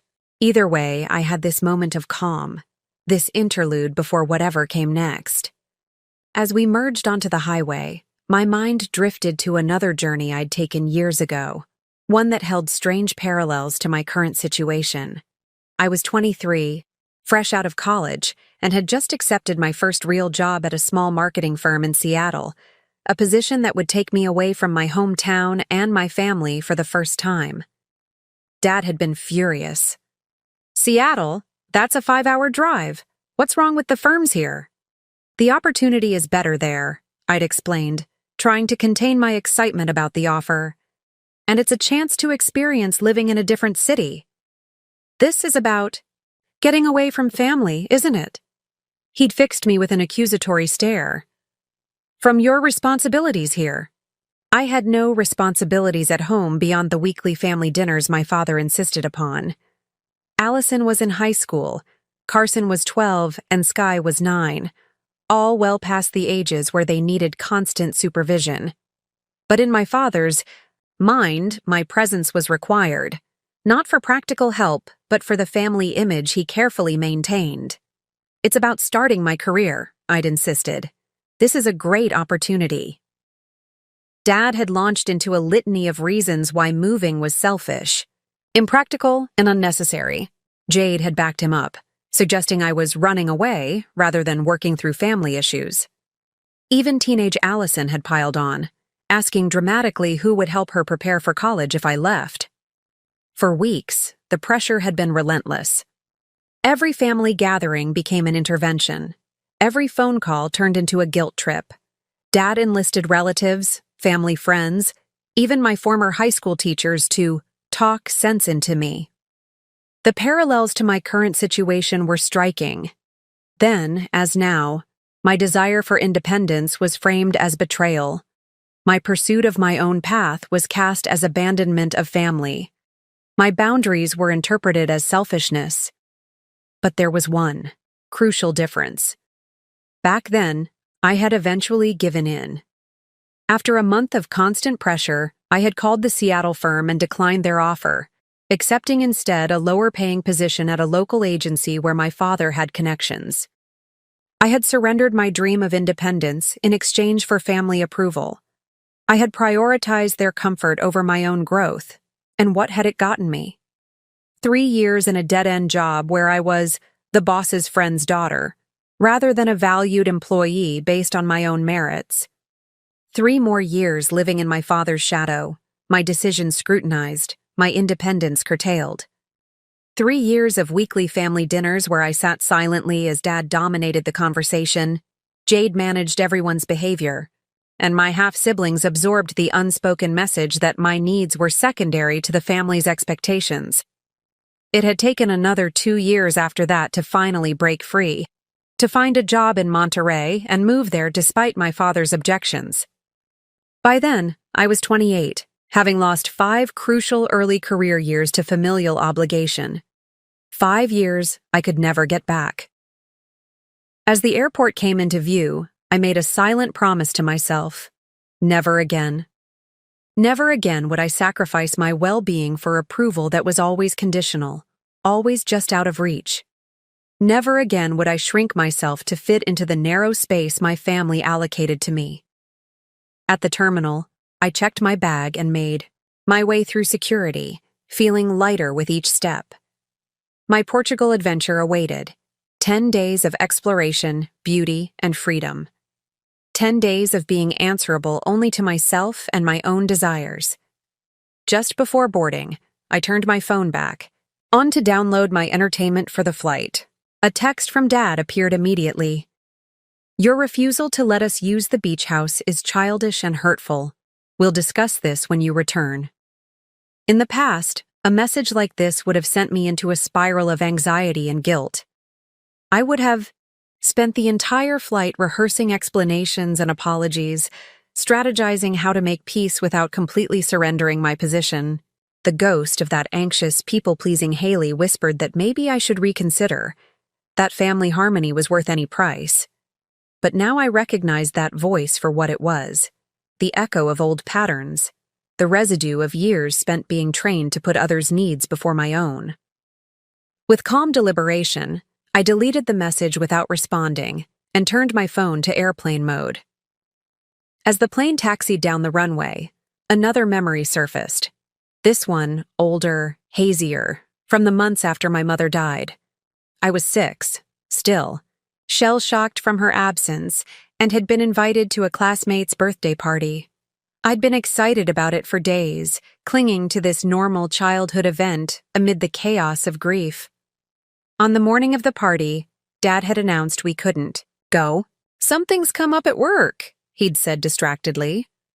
"We'll have to skip it," I'd cried, heartbroken at missing the rare opportunity for joy in that dark time. "But I really want to go," I'd sobbed. "Please, Daddy."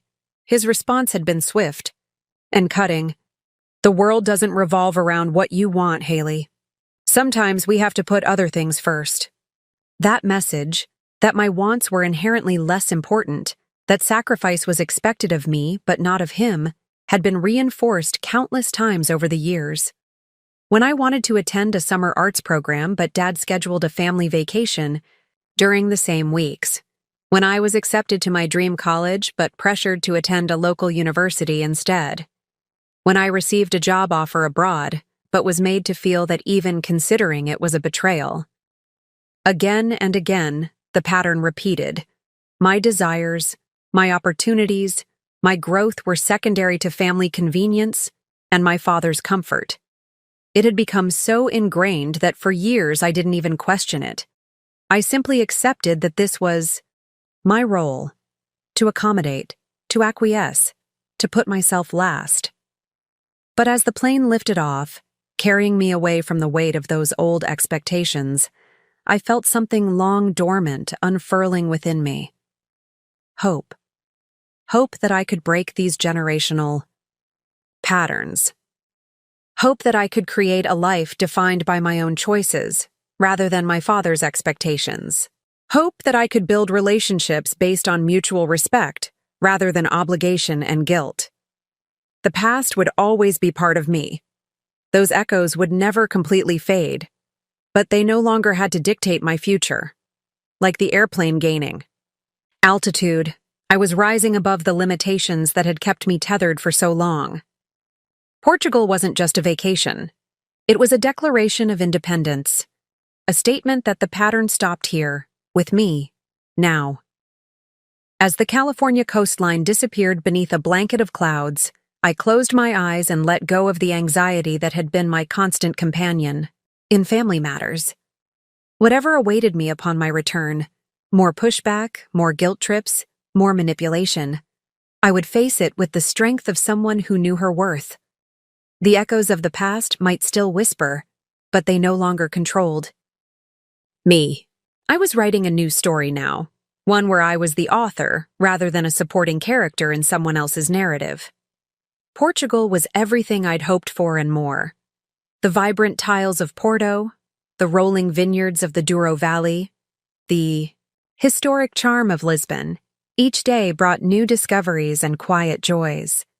I posted occasional photos to my personal social media, but deliberately avoided checking any family-related messages or the family group chat. This vacation wasn't about proving anything to them or making them regret excluding me. It was about reconnecting with myself, rediscovering what brought me joy without the constant filter of family approval. On my 4th day in Porto, sitting at a small cafe overlooking the Douro River, I received an unexpected email from my stepmother's sister, Arlo. She and I had always been cordial but never particularly close, our interactions limited to occasional exchanges at larger family gatherings. "Haley, I hope you're enjoying Portugal. It looks amazing from your photos. I wanted to reach out because I've been hearing Jade and Phineas's version of what's happening with the family, and frankly, it doesn't sit right with me. You may not know this, but my relationship with Jade has always been complicated. As the younger sister, I've often been cast in a similar role to what you've described experiencing in your family. The less important one, the afterthought. When she married your father and suddenly had a ready-made family plus new babies on. The way our already unbalanced relationship shifted even further. My life choices. Remaining single, focusing on my career, not having children, were subtly denigrated against the backdrop of her perfect family. All this to say, I recognize the dynamics you're pushing back against. I understand why you've drawn these boundaries, and while I would never say this to Jade directly, family peace and all that, I want you to know that I think you're incredibly brave. I'm sorry you've had to fight so hard for basic respect and inclusion. If you ever want to talk to someone who understands the complexities of being the wrong kind of family member in Jade's orbit, I'm here. Enjoy Portugal. From what I can see, you've built a beautiful life for yourself. Arlo. I read the email twice, tears welling in my eyes. The validation from such an unexpected source, someone from Jade's side of the family, someone who had witnessed the dynamics from a different angle but reached the same conclusions, was powerfully affirming. I wrote back immediately, thanking Arlo for her support and sharing a bit more about my Portugal adventures. By the end of the day, we'd exchanged several more messages, finding surprising common ground in our experiences with the family hierarchy. Arlo's outreach was just the first of several unexpected allies who emerged during my time away. On day 6, as I explored the historic Alfama district in Lisbon, I received a text from my father's administrative assistant, Sky, no relation to my half-sister, a woman who had worked for him for over 15 years and whom I'd always liked but never really known well. Hope it's okay to message you directly. Your dad asked me to research alternative accommodations for some clients since plans changed with his beach house. Just wanted you to know he's been bad-mouthing you around the office, saying you're going through some kind of crisis. Several of us who've worked with him for years can read between the lines. Whatever's happening, stay strong. Some of us see more than he realizes. The message stunned me. I'd always assumed my father's professional persona was different from how he behaved at home, more controlled, more reasonable. The idea that his colleagues had witnessed enough of his behavior to read between the lines of the current situation was both validating and slightly embarrassing. I sent a brief thank you to Sky, appreciating her risk in reaching out, but not wanting to put her in an awkward position by sharing too many details. The most surprising ally emerged the day before I was set to return home.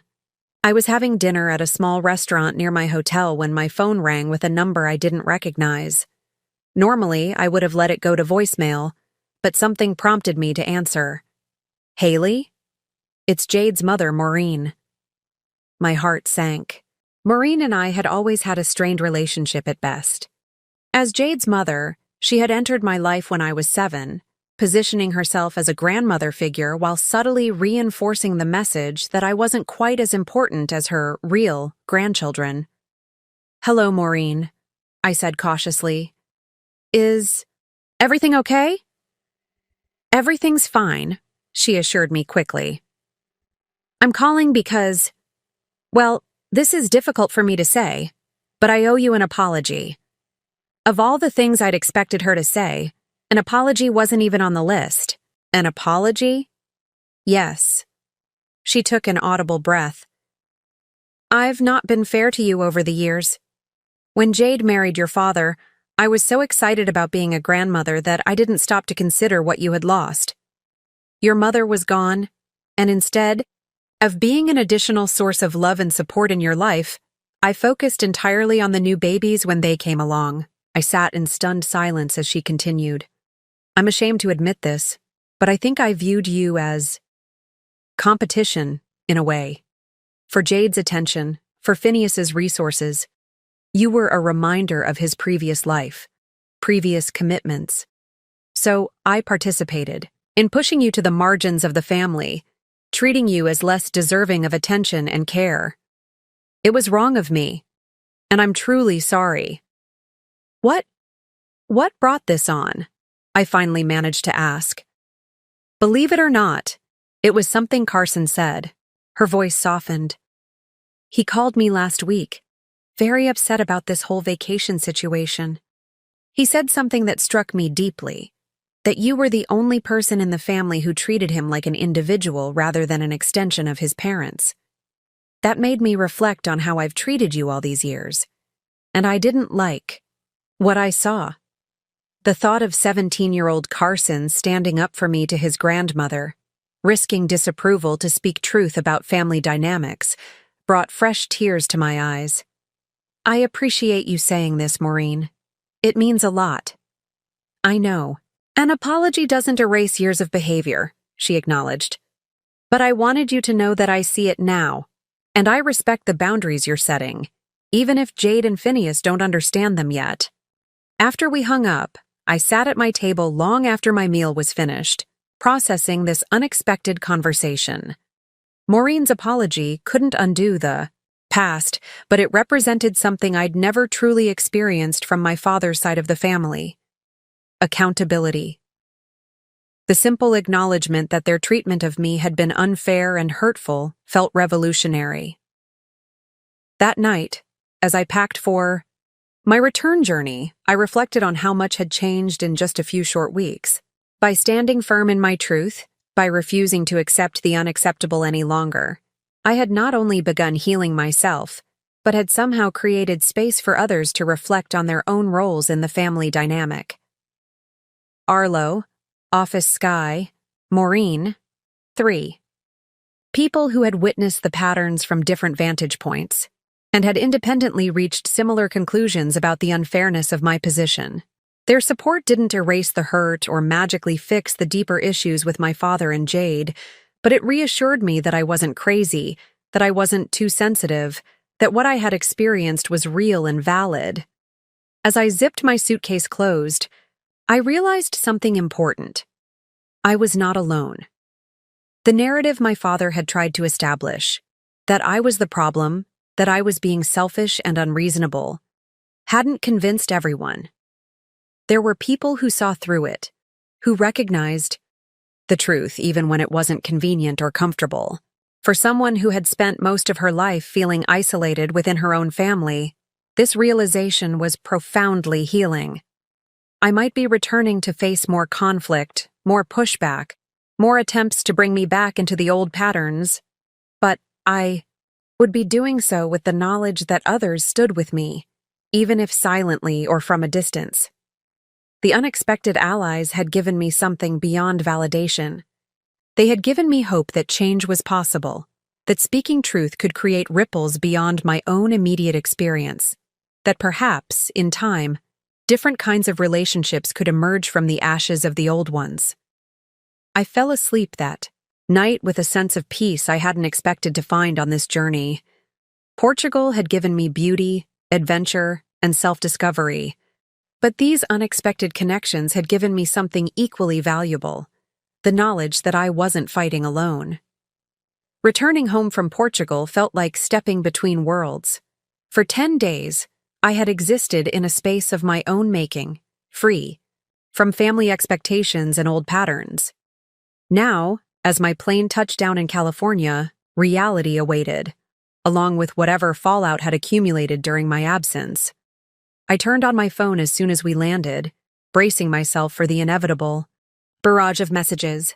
To my surprise, there were only a few notifications from my family. A text from Carson asking when I'd be back, a surprisingly civil email from Jade about some mail that had arrived for me at their house, and nothing at all from my father. Relative silence was more unnerving than an onslaught would have been. It suggested calculation rather than impulse, strategy rather than emotion. After collecting my luggage and catching a rideshare home, I spent the evening unpacking, doing laundry, and gradually reacclimating to my regular life. I posted a final set of Portugal photos to social media, sent thank you messages to the unexpected allies who had reached out during my trip, and prepared for my return to work the following day. It wasn't until I checked my work email that I discovered the new challenge awaiting me. Subject: Martinez Family Enterprises, potential new client from Oliver Wright, CEO. Haley, hope you had a great vacation. While you were away, we received an interesting new business inquiry that I think you should handle personally. Martinez Family Enterprises is looking to rebrand their real estate division and expand their digital marketing strategy. Given your expertise in both areas, you're the natural choice to lead this account. Their CEO, Phineas Martinez, specifically requested to work with our top talent. I assured him that's exactly what he'd get with you on the project. Let's discuss details when you're back in the office tomorrow. Oliver. I stared at the screen, blood rushing in my ears. My father had done the unthinkable. He had deliberately entangled our professional worlds, creating a situation where I would be forced to either work with him directly or explain to my boss why I couldn't. It was a masterful power play. If I refused the assignment, I would appear unprofessional and potentially damage my standing at the company. If I accepted it, I would be right back in the dynamic I had been trying to escape. My father exercising control over my time, my attention, my professional reputation. The calculated nature of it left me breathless.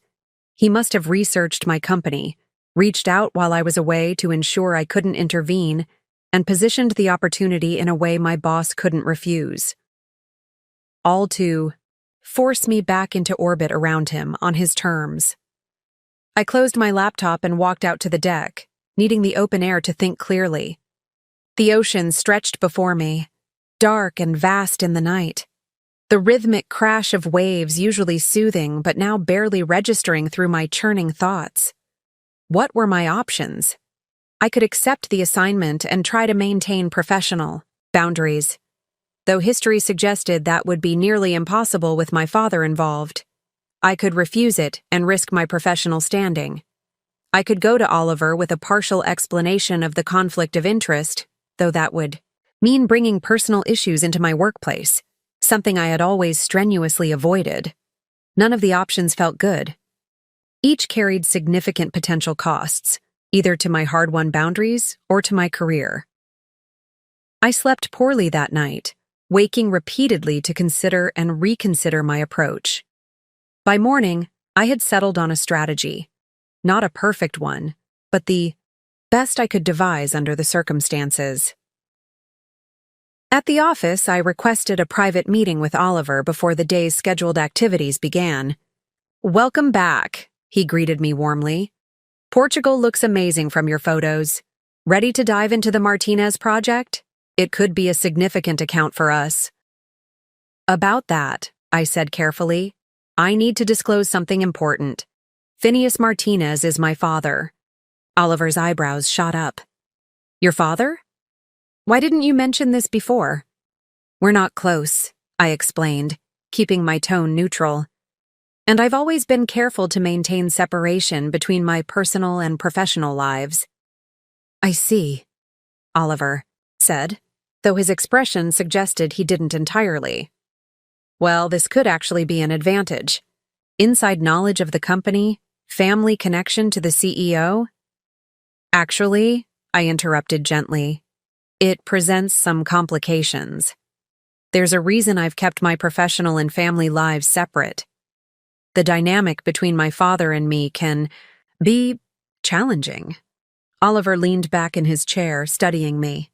In the 5 years I'd worked for him, I had never brought personal issues into our professional relationship. My disclosure now clearly signaled the seriousness of the situation. "Tell me what you're comfortable sharing," he said finally. I took a deep breath. "My father and I have different perspectives on appropriate boundaries. He tends to blur lines in ways that can become problematic. I'm concerned that if I lead this account, those issues will affect my ability to serve the client effectively."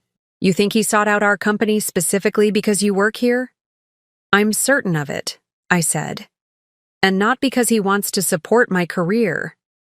Oliver was quiet for a moment, processing this. Would you feel comfortable working on the account if you weren't the lead? Perhaps in a supporting role with less direct client contact? It was a reasonable compromise, one that would preserve my professional standing while creating some buffer between my father and me. But something in me rebelled at the thought of any involvement, any crack in the boundaries I had worked so hard to establish. I need to be completely honest, I said slowly. I believe my father pursued this relationship with our company as a way to regain access to me after I've established some necessary distance. If I participate in the project, in any capacity, it validates that tactic. Oliver's expression shifted from confusion to concern. Haley, is there something more serious going on that I should be aware of? As your employer, I need to know if there's a situation that could affect your safety or well-being at work. It's nothing like that, I assured him quickly. Just a power struggle, I suppose. For years, I've allowed family dynamics to dictate terms in my life. Recently, I've started setting healthier boundaries. This feels like an attempt to circumvent those boundaries by bringing the conflict into my professional space. Understanding dawned in Oliver's eyes. I see. And by declining to work with him in any capacity, you're maintaining those boundaries. Yes. Exactly, he nodded thoughtfully. Family business can be complicated. I once refused to work with my brother-in-law's company for similar reasons. He tapped his fingers on the desk, thinking, here's what we can do. I'll handle the initial meetings. Myself, assess whether this is actually a good fit for our company. If we do move forward, I'll assign Dev's team to the account. They have comparable expertise to yours. You won't be involved at all. Not even in internal discussions about the project. Relief washed through me. Thank you for understanding. I value your work too much to put you in an untenable position, Oliver said simply. And frankly, I don't appreciate potential clients using our business relationships for personal leverage. It raises questions about their integrity as partners. I left the meeting feeling both relieved and uneasy. Oliver's support was reassuring. But my father's willingness to invade my professional space was deeply unsettling. It suggested he wasn't simply resistant to my new boundaries, he was actively seeking ways to undermine them. That evening, Carson called as I was preparing dinner. How was Portugal? He asked, genuine enthusiasm in his voice. Amazing, I told him, grateful for the straightforward interest. I have so many photos to show you. How was Lake Tahoe? It was... He hesitated. Tense. Dad was on edge the whole time, checking his phone constantly. I think he was waiting to hear from you. I disconnected while I was away, I said carefully. Needed the break. Yeah, I figured. He paused again. Did you know Dad's company is working with your marketing firm now? So Carson knew about it. Interesting. I just found out today. My boss is handling it. He told everyone at dinner last night that he'd be seeing you in meetings soon, said it was time to bring you back into the fold or something like that. The phrasing sent a chill through me. The fold. Like I was a wayward sheep who needed to be corralled. That won't be happening, I said, trying to keep my tone light for Carson's sake. I've been assigned to other projects. Oh. His relief was audible. That's good. I got the feeling it wasn't really about the marketing stuff. No, I agreed. It wasn't. After we hung up, I sat at my kitchen table, picking at my dinner without really tasting it. My father's attempt to force contact through my workplace had been thwarted, but the attempt itself revealed something important. He was escalating. Traditional guilt and manipulation hadn't worked. The silent treatment hadn't worked. Now he was looking for pressure points, vulnerabilities he could exploit to regain control. What would he try next? And was I prepared for it? The new challenge wasn't just about maintaining boundaries with my father. It was about anticipating his increasingly desperate attempts to break them, about protecting the life I had built from his incursions, about staying firm in my resolve even as the pressure mounted. As I cleared away my barely touched dinner, My phone buzzed with a text from an unknown number. "This is Phineas. Since you've changed your number, I had to get this one from Allison. We need to talk about why you're refusing to work with me on the marketing project. This behavior is unprofessional and embarrassing. Call me immediately." I stared at the message, noting the familiar tactics: the accusation of unprofessionalism, the demand for immediate compliance, the framing of my boundary as unreasonable behavior. In the past, these tactics had worked reliably to bring me back in line. Not anymore. I blocked the number without responding, then sent a quick email to Oliver documenting that my father had somehow obtained my personal number and was attempting to pressure me directly about the work assignment. It felt strange to create a paper trail about family interactions, but instinct told me it was necessary protection. As I prepared for bed that night, I realized that Portugal hadn't been the end of something as I'd half hoped. It had been the beginning of a new kind of challenge, standing firm not just in a moment of emotional clarity, but day after day, as the pressure to revert to old patterns intensified. I was ready. Not because I felt particularly strong or unaffected by the attempted manipulation, but because I had finally understood the cost of surrender. Going backward wasn't an option anymore, no matter how difficult moving forward might be. 3 days after discovering my father's attempt to invade my professional space, I was leaving the office when I spotted his familiar silver Lexus parked across the street. A knot formed in my stomach. I considered ducking back inside, asking a colleague for a ride, avoiding the confrontation entirely. But something in me rebelled against retreating. This was my workplace, my territory. I wouldn't be chased away from it. Taking a deep breath, I walked directly to my car, keys gripped firmly in my hand. As expected, my father emerged from his vehicle when he spotted me, striding across the street with the purposeful gait that had intimidated me since childhood. "Haley." His voice was controlled but tight with anger. "Finally, we need to talk." I faced him squarely, conscious of maintaining physical distance. "This isn't appropriate, Dad. Showing up at my workplace, trying to corner me in the parking lot?" "You've left me no choice," he countered. "You've blocked my calls, ignored my messages, rejected a legitimate business opportunity." "There was nothing legitimate about it," I interrupted, surprising both of us with my directness. "You deliberately sought out my company to force contact after I set clear boundaries." His face flushed. "This victim narrative is getting old, Haley. I reached out to your company because they're highly recommended in the industry. The fact that you work there is a coincidence that could have been advantageous for both of us. The blatant lie might have made me question myself once. Now it just reinforced how necessary my boundaries were." My father wasn't just twisting reality. He was creating an entirely fictional version of events and expecting me to accept it without question. "We both know that's not true," I said calmly. "But it doesn't matter.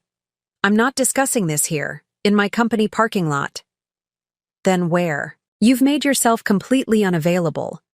Your beach house is locked up with some new security code. You've blocked the family from calling or texting. You're acting like we've abused you somehow, when all we've ever done is love and support you." The familiar distortion made something snap inside me. "Is that what you call it? Love and support?" My voice was steady but carried an edge I rarely allowed myself with him. "Telling me a family vacation is just for immediate family? Using Carson's music camp as leverage? Showing up at my workplace to intimidate me?" "No one is intimidating. You?" he scoffed. "You're my daughter. I have a right to speak with you." "You have no rights to me or my time," I said, the clarity of this truth strengthening me. "Our relationship is voluntary, Dad. It exists on mutual terms or not at all." He stared at me as if I'd started speaking a foreign language. The concept that I, his daughter, his subordinate in the family hierarchy, could dictate terms was clearly incomprehensible to him. "This is ridiculous," he finally said. "Whatever. phase you're going through, whatever point you're trying to prove, it's affecting the entire family. Sky barely enjoyed her birthday because you weren't there. Carson is withdrawing from everyone. Even Jade is upset about how you've treated us. The attempt to transfer responsibility for everyone's feelings onto me was so familiar, it was almost comforting in its predictability. This was the dynamic I'd been embedded in my entire life, my father creating problems, then holding me accountable for the fallout. "I'm sorry they're struggling," I said, and meant it. "But I'm not responsible for managing everyone's emotions. I've made choices about how I engage with the family based on how I've been treated. If that's uncomfortable for people, perhaps it's an opportunity to reflect on the dynamics that led us here." "Dynamics?" He practically spat the word. "The only dynamic I see is you suddenly deciding you're too good for your family. That's not what this is about, and I think you know that." I shifted my purse on my shoulder, a physical reminder that I was a grown woman with her own life, not a child to be scolded in a parking lot. "Dad, what do you actually want from this conversation? Because if it's to pressure me into pretending everything's fine and going back to how things were, that's not going to happen." The blunt question seemed to catch him off guard. He had expected defensiveness, perhaps tears, certainly eventual capitulation. My calm resistance to his familiar tactics visibly unsettled him. "I want my daughter back," he said finally, his voice dropping to a more vulnerable register. "I want my family whole again." For a brief moment, I glimpsed what might have been genuine pain beneath his anger. But even this, I realized, was about his needs, his vision of family, one where I played my assigned role without complaint, where his authority remained unchallenged. "I'm still your daughter," I said gently. "That hasn't changed. What's changed is how I allow myself to be treated. I can't keep accepting less than I deserve in a relationship, even with family. Especially with family. And what exactly do you think you deserve?" His tone sharpened again. "Special treatment? More attention than everyone else? Because that's what this feels like. Jealousy that the kids get more focus than you do." The deliberate mischaracterization stung, but I recognized it for what it was, another attempt to reframe my legitimate grievances as petty emotions, to position me as unreasonable, rather than acknowledging the patterns that had hurt me. "What I deserve is basic respect," I said. "Equal consideration, not special treatment. Acknowledgement when I express hurt rather than dismissal. Boundaries that are respected rather than seen as challenges to overcome. And you think cutting off your family is the way to get that?" "I haven't cut anyone off. I've changed how I engage to protect myself from continuing harm." "There's a difference." My father shook his head, frustration evident in every line of his body. "You've changed, Haley. I don't even recognize you anymore." The accusation was meant to hurt, to make me question myself. Instead, it filled me with an unexpected sense of pride. I had changed. I was finally becoming the person I was meant to be, unconstrained by his expectations and demands. "I have changed," I agreed. "I'm no longer willing to accept scraps of attention and conditional love. I'm no longer making myself smaller to fit the role you've assigned me. I'm no longer pretending that the way you've treated me is okay." "So, that's it? After everything I've done for you, after raising you alone after your mother died, this is how you repay me? By making accusations and turning the family against me?" The attempt to invoke my mother, to use my grief and gratitude as weapons against me, was the final straw. I took a step back, keys gripped tightly in my hand. "I'm not doing this anymore, Dad. Not the guilt trips, not the manipulation, not the distortion of reality. I'm going home now. Please don't show up at my workplace again." "We're not finished talking," he insisted, taking a step toward me. "Yes, we are, at least for today." I turned toward my car, then paused, looking back at him. "And Dad? If you genuinely want to repair our relationship, it starts with acknowledging that there's a legitimate problem, Not with me or my attitude, but with how I've been treated in this family for years. I got into my car before he could respond, locking the doors immediately. In my rearview mirror, I could see him standing there, face flushed with anger and something that might have been confusion. For possibly the first time in our relationship, I had refused to follow his script. I had stated my truth without apology and walked away when the conversation became unproductive. As I drove home, emotions swirled through me.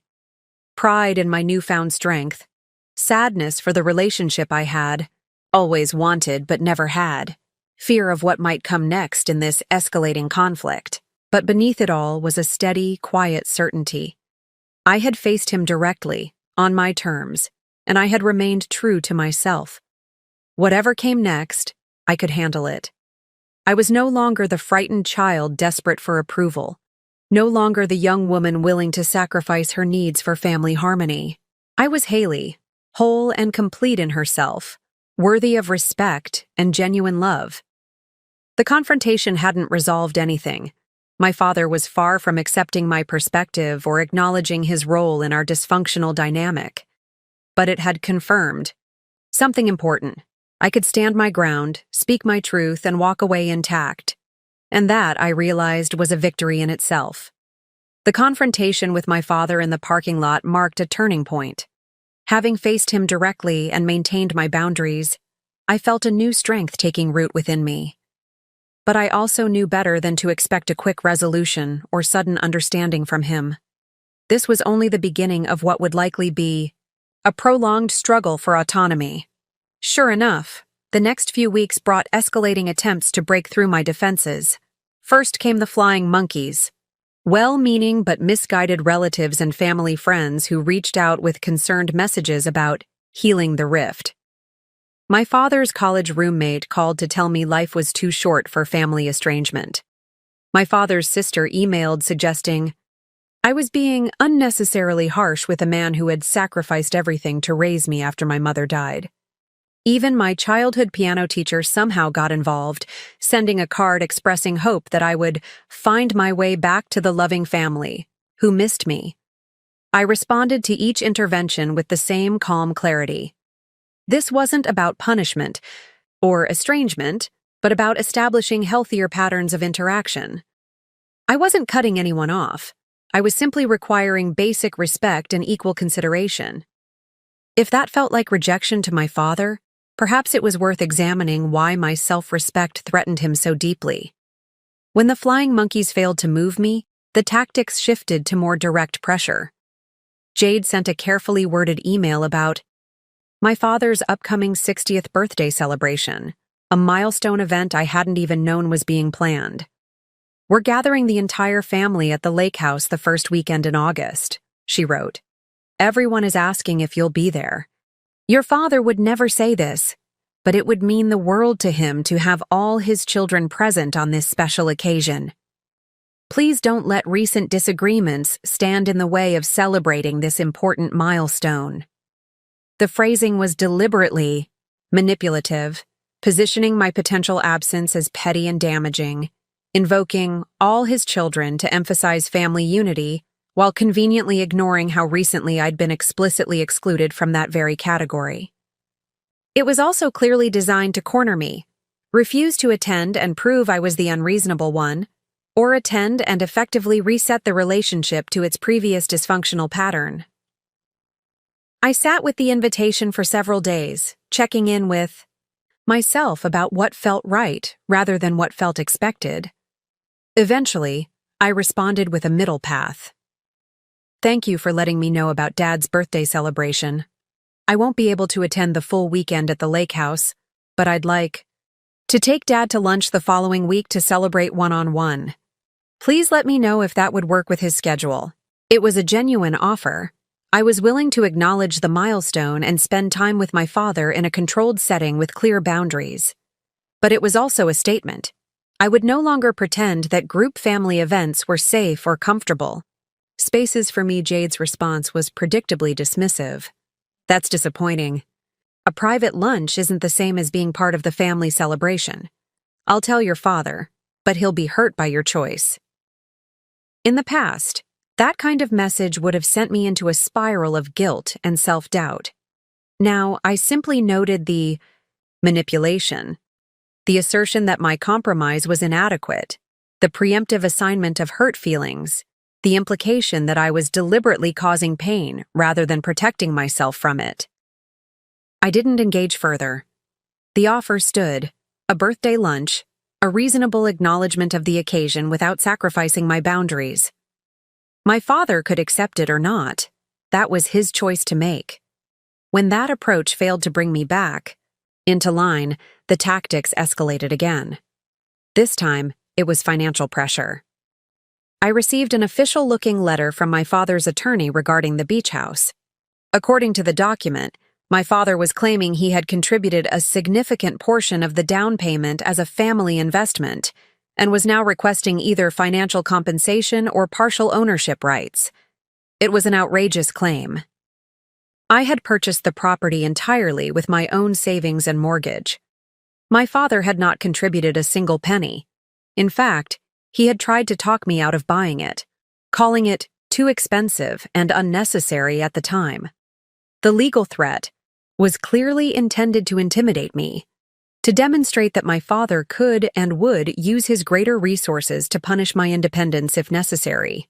It was also, I suspected, specifically targeted at the beach house because of my refusal to let the family use it after the Lake Tahoe exclusion. Rather than panicking, I calmly gathered my documentation, mortgage records, bank statements showing the source of my down payment, emails and texts from the time of purchase that clearly showed my father had no financial involvement, and forwarded everything to my own attorney. Her response was reassuring. The claim had no legal merit whatsoever and appeared to be purely intimidation. She drafted a firm but professional response stating the facts and warning against further baseless legal threats. After my attorney's letter was sent, I received a text from my father. This didn't have to get legal. I was just trying to protect family interests in a property we've all contributed to in various ways. The attempt to reframe his intimidation as protection, to recast his groundless claim as reasonable concern, was so transparent it almost made me laugh. I didn't respond at all. Some communications didn't deserve acknowledgement. Throughout this period, I maintained my boundaries with quiet determination. I didn't block all contact. Carson and I still texted regularly, and I occasionally responded to messages from Allison or Sky when they weren't obviously orchestrated by my father. But I remained firm about my limits. No unannounced visits, no guilt trips, no pretending that deeply hurtful patterns were simply misunderstandings. The constancy of the pressure was exhausting at times. There were moments when I questioned whether the peace I was fighting for was worth the ongoing conflict, whether it might be easier to simply go back to the old patterns of appeasement and accommodation. In those moments of doubt, I turned to the support system I had been cultivating, Arlo, whose friendship had deepened through our shared experiences, Uncle Dev, who provided both emotional support and practical advice, my therapist, who helped me recognize manipulation tactics and affirm my right to boundaries, even Maureen, who had begun sending occasional messages of encouragement. I also found strength in the small victories, the moments when I could see my growth reflected in changed responses to old triggers. When Jade sent a passive-aggressive group text about how some people prioritize their own comfort over family bonds, I felt a momentary flash of shame but didn't rush to defend myself. When I ran into Allison at a local restaurant and she made a pointed comment about my absence from family gatherings, I responded with calm clarity rather than anxious justification. Perhaps the most significant test came 6 weeks after the parking lot confrontation, when my father escalated to what he clearly believed was his nuclear option. He contacted my mother's parents, my maternal grandparents, with whom I had maintained a loving but somewhat distant relationship since their retirement to Arizona years ago. My grandmother called, her voice tight with worry. "Haley, your father called us. He says you're having some kind of breakdown, that you've cut off the family and won't speak to anyone. Is everything all right, dear?" The attempt to triangulate, to use my connection to my mother's memory as leverage, was breathtakingly manipulative. But instead of responding with hurt or anger, I saw an opportunity for greater honesty. "I'm actually doing better than I have in years, Grandma," I said truthfully. "I've started setting some boundaries with Dad and his family that were long overdue. It's causing some tension, but it's necessary for my well-being." Boundaries. She sounded unsure of the concept as it applied to family. Yes. For a long time, I've accepted being treated as less important, less part of the family than Dad's other children. Recently, I decided I deserved better than that. There was a pause. Then my grandmother said something that knocked the breath from my lungs. "Your mother would be proud of you. She always worried that Phineas would, well, that he wouldn't see you clearly after she was gone." "What do you mean?" I asked, my voice barely above a whisper. "Eliza knew your father better than anyone. She loved him deeply, but she saw his tendencies to focus on what was new and exciting, to lose interest in projects or people once the novelty wore off." My grandmother's voice softened with memory. "She made him promise, in those final weeks, that he would always put you first. I think she knew it wouldn't come naturally to him." The revelation of my mother's awareness, her attempt to protect me even as she was leaving us, brought tears to my eyes. But it also reinforced the rightness of my current path. I wasn't betraying her memory by establishing boundaries with my father. I was honoring her concern by finally protecting myself as she would have wanted. After that conversation, something settled in me. A deeper certainty that I was not just reacting emotionally, but responding to patterns that had been evident to others long before I could recognize them myself. The pressure from my father and his family continued, but it no longer had the power to shake my resolve. I was holding the line not just for my current peace, but for the little girl who had lost her mother, the teenager who had swallowed her needs to keep the peace, the young woman who had accepted less than she deserved for far too long. I was holding the line for all the versions of myself that had needed protection but hadn't received it, and I would continue to hold it, not out of bitterness or revenge, but out of a newfound love for myself that was stronger than my fear of disapproval. 3 months after the Lake Tahoe vacation that had triggered this seismic shift in my family, relationships. A different rhythm had established itself in my life. The constant barrage of manipulation attempts had gradually tapered off as my father and Jade realized their usual tactics no longer worked.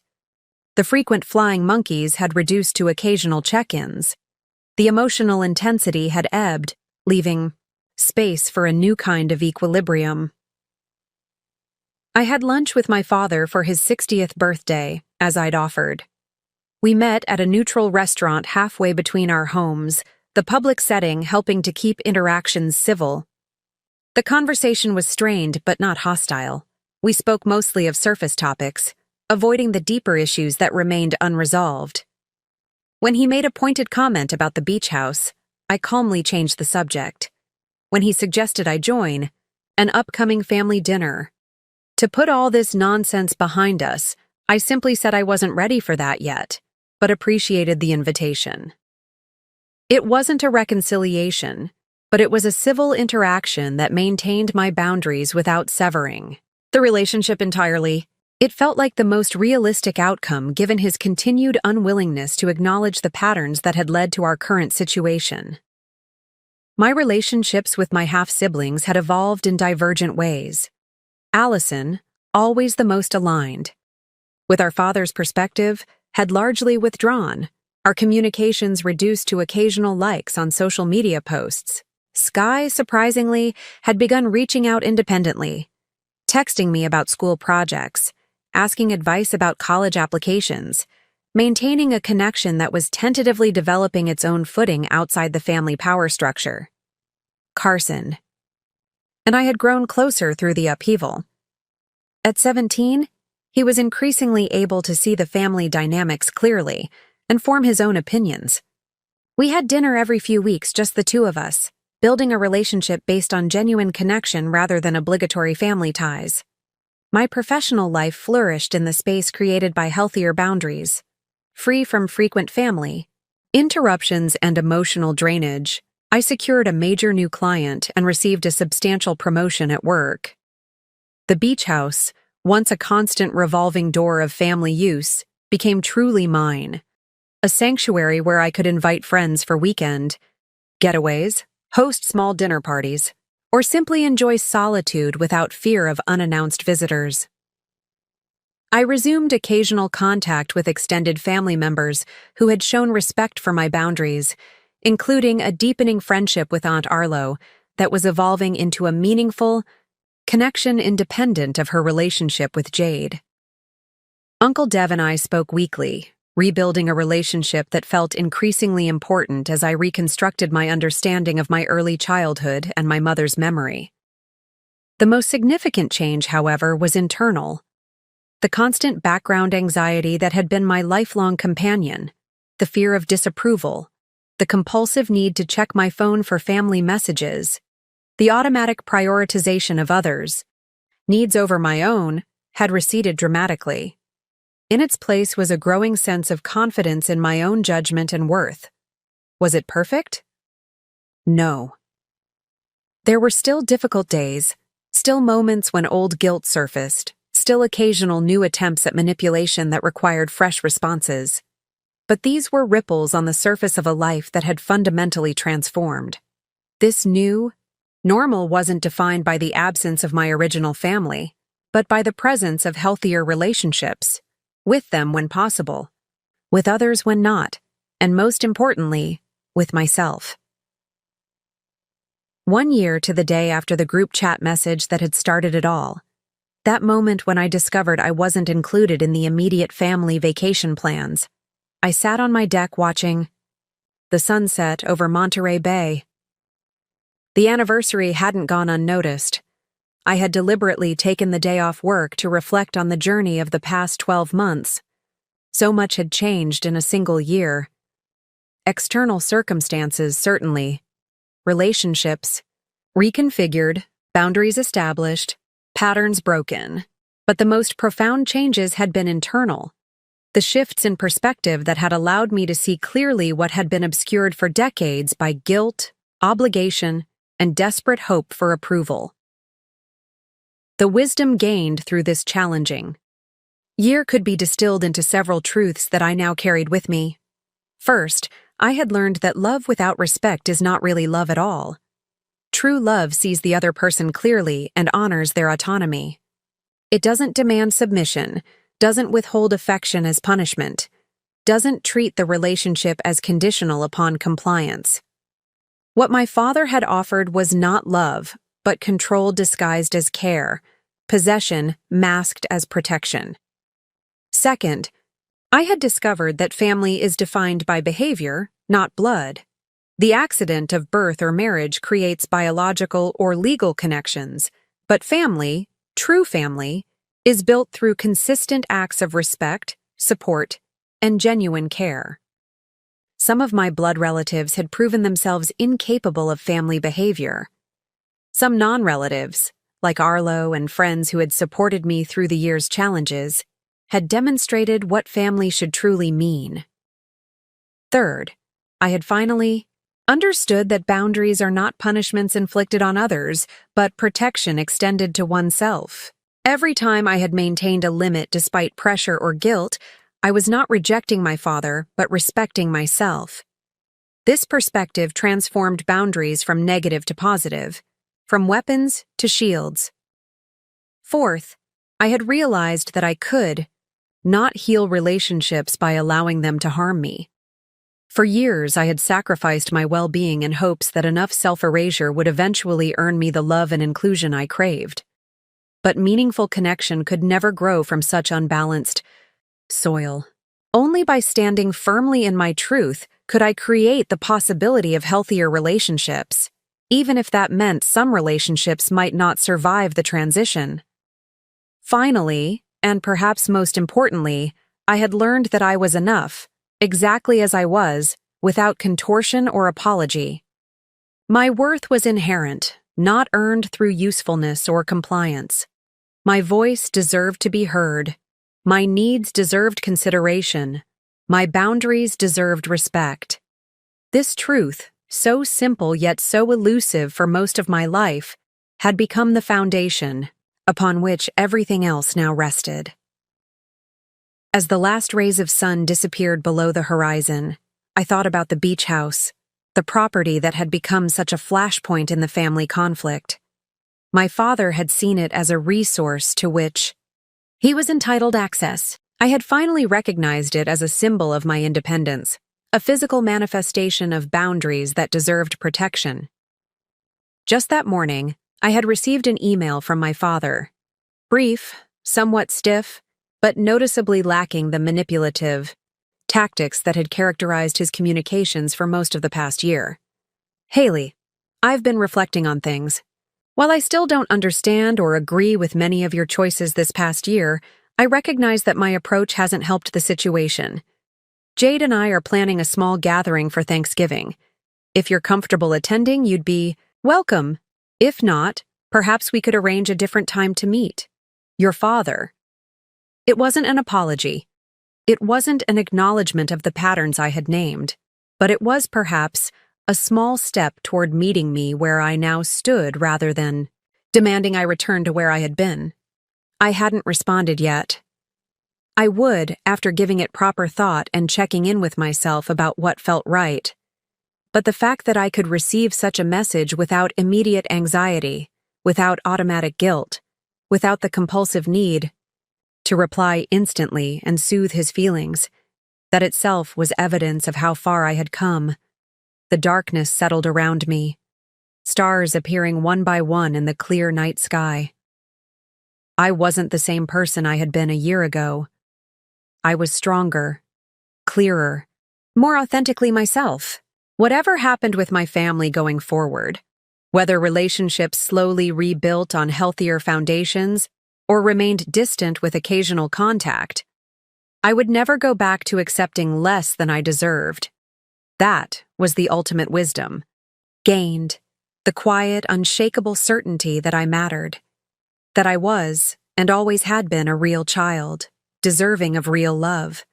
Not just when convenient, not just when compliant, but always. And that knowledge, hard-won through a year of painful growth, was worth everything it had cost to obtain. Up next, you've got 2 more standout stories right on your screen. If this one hit the mark, you won't want to pass these up. Just click and check them out. And don't forget to subscribe and turn on the notification bell so you don't miss any upload from us.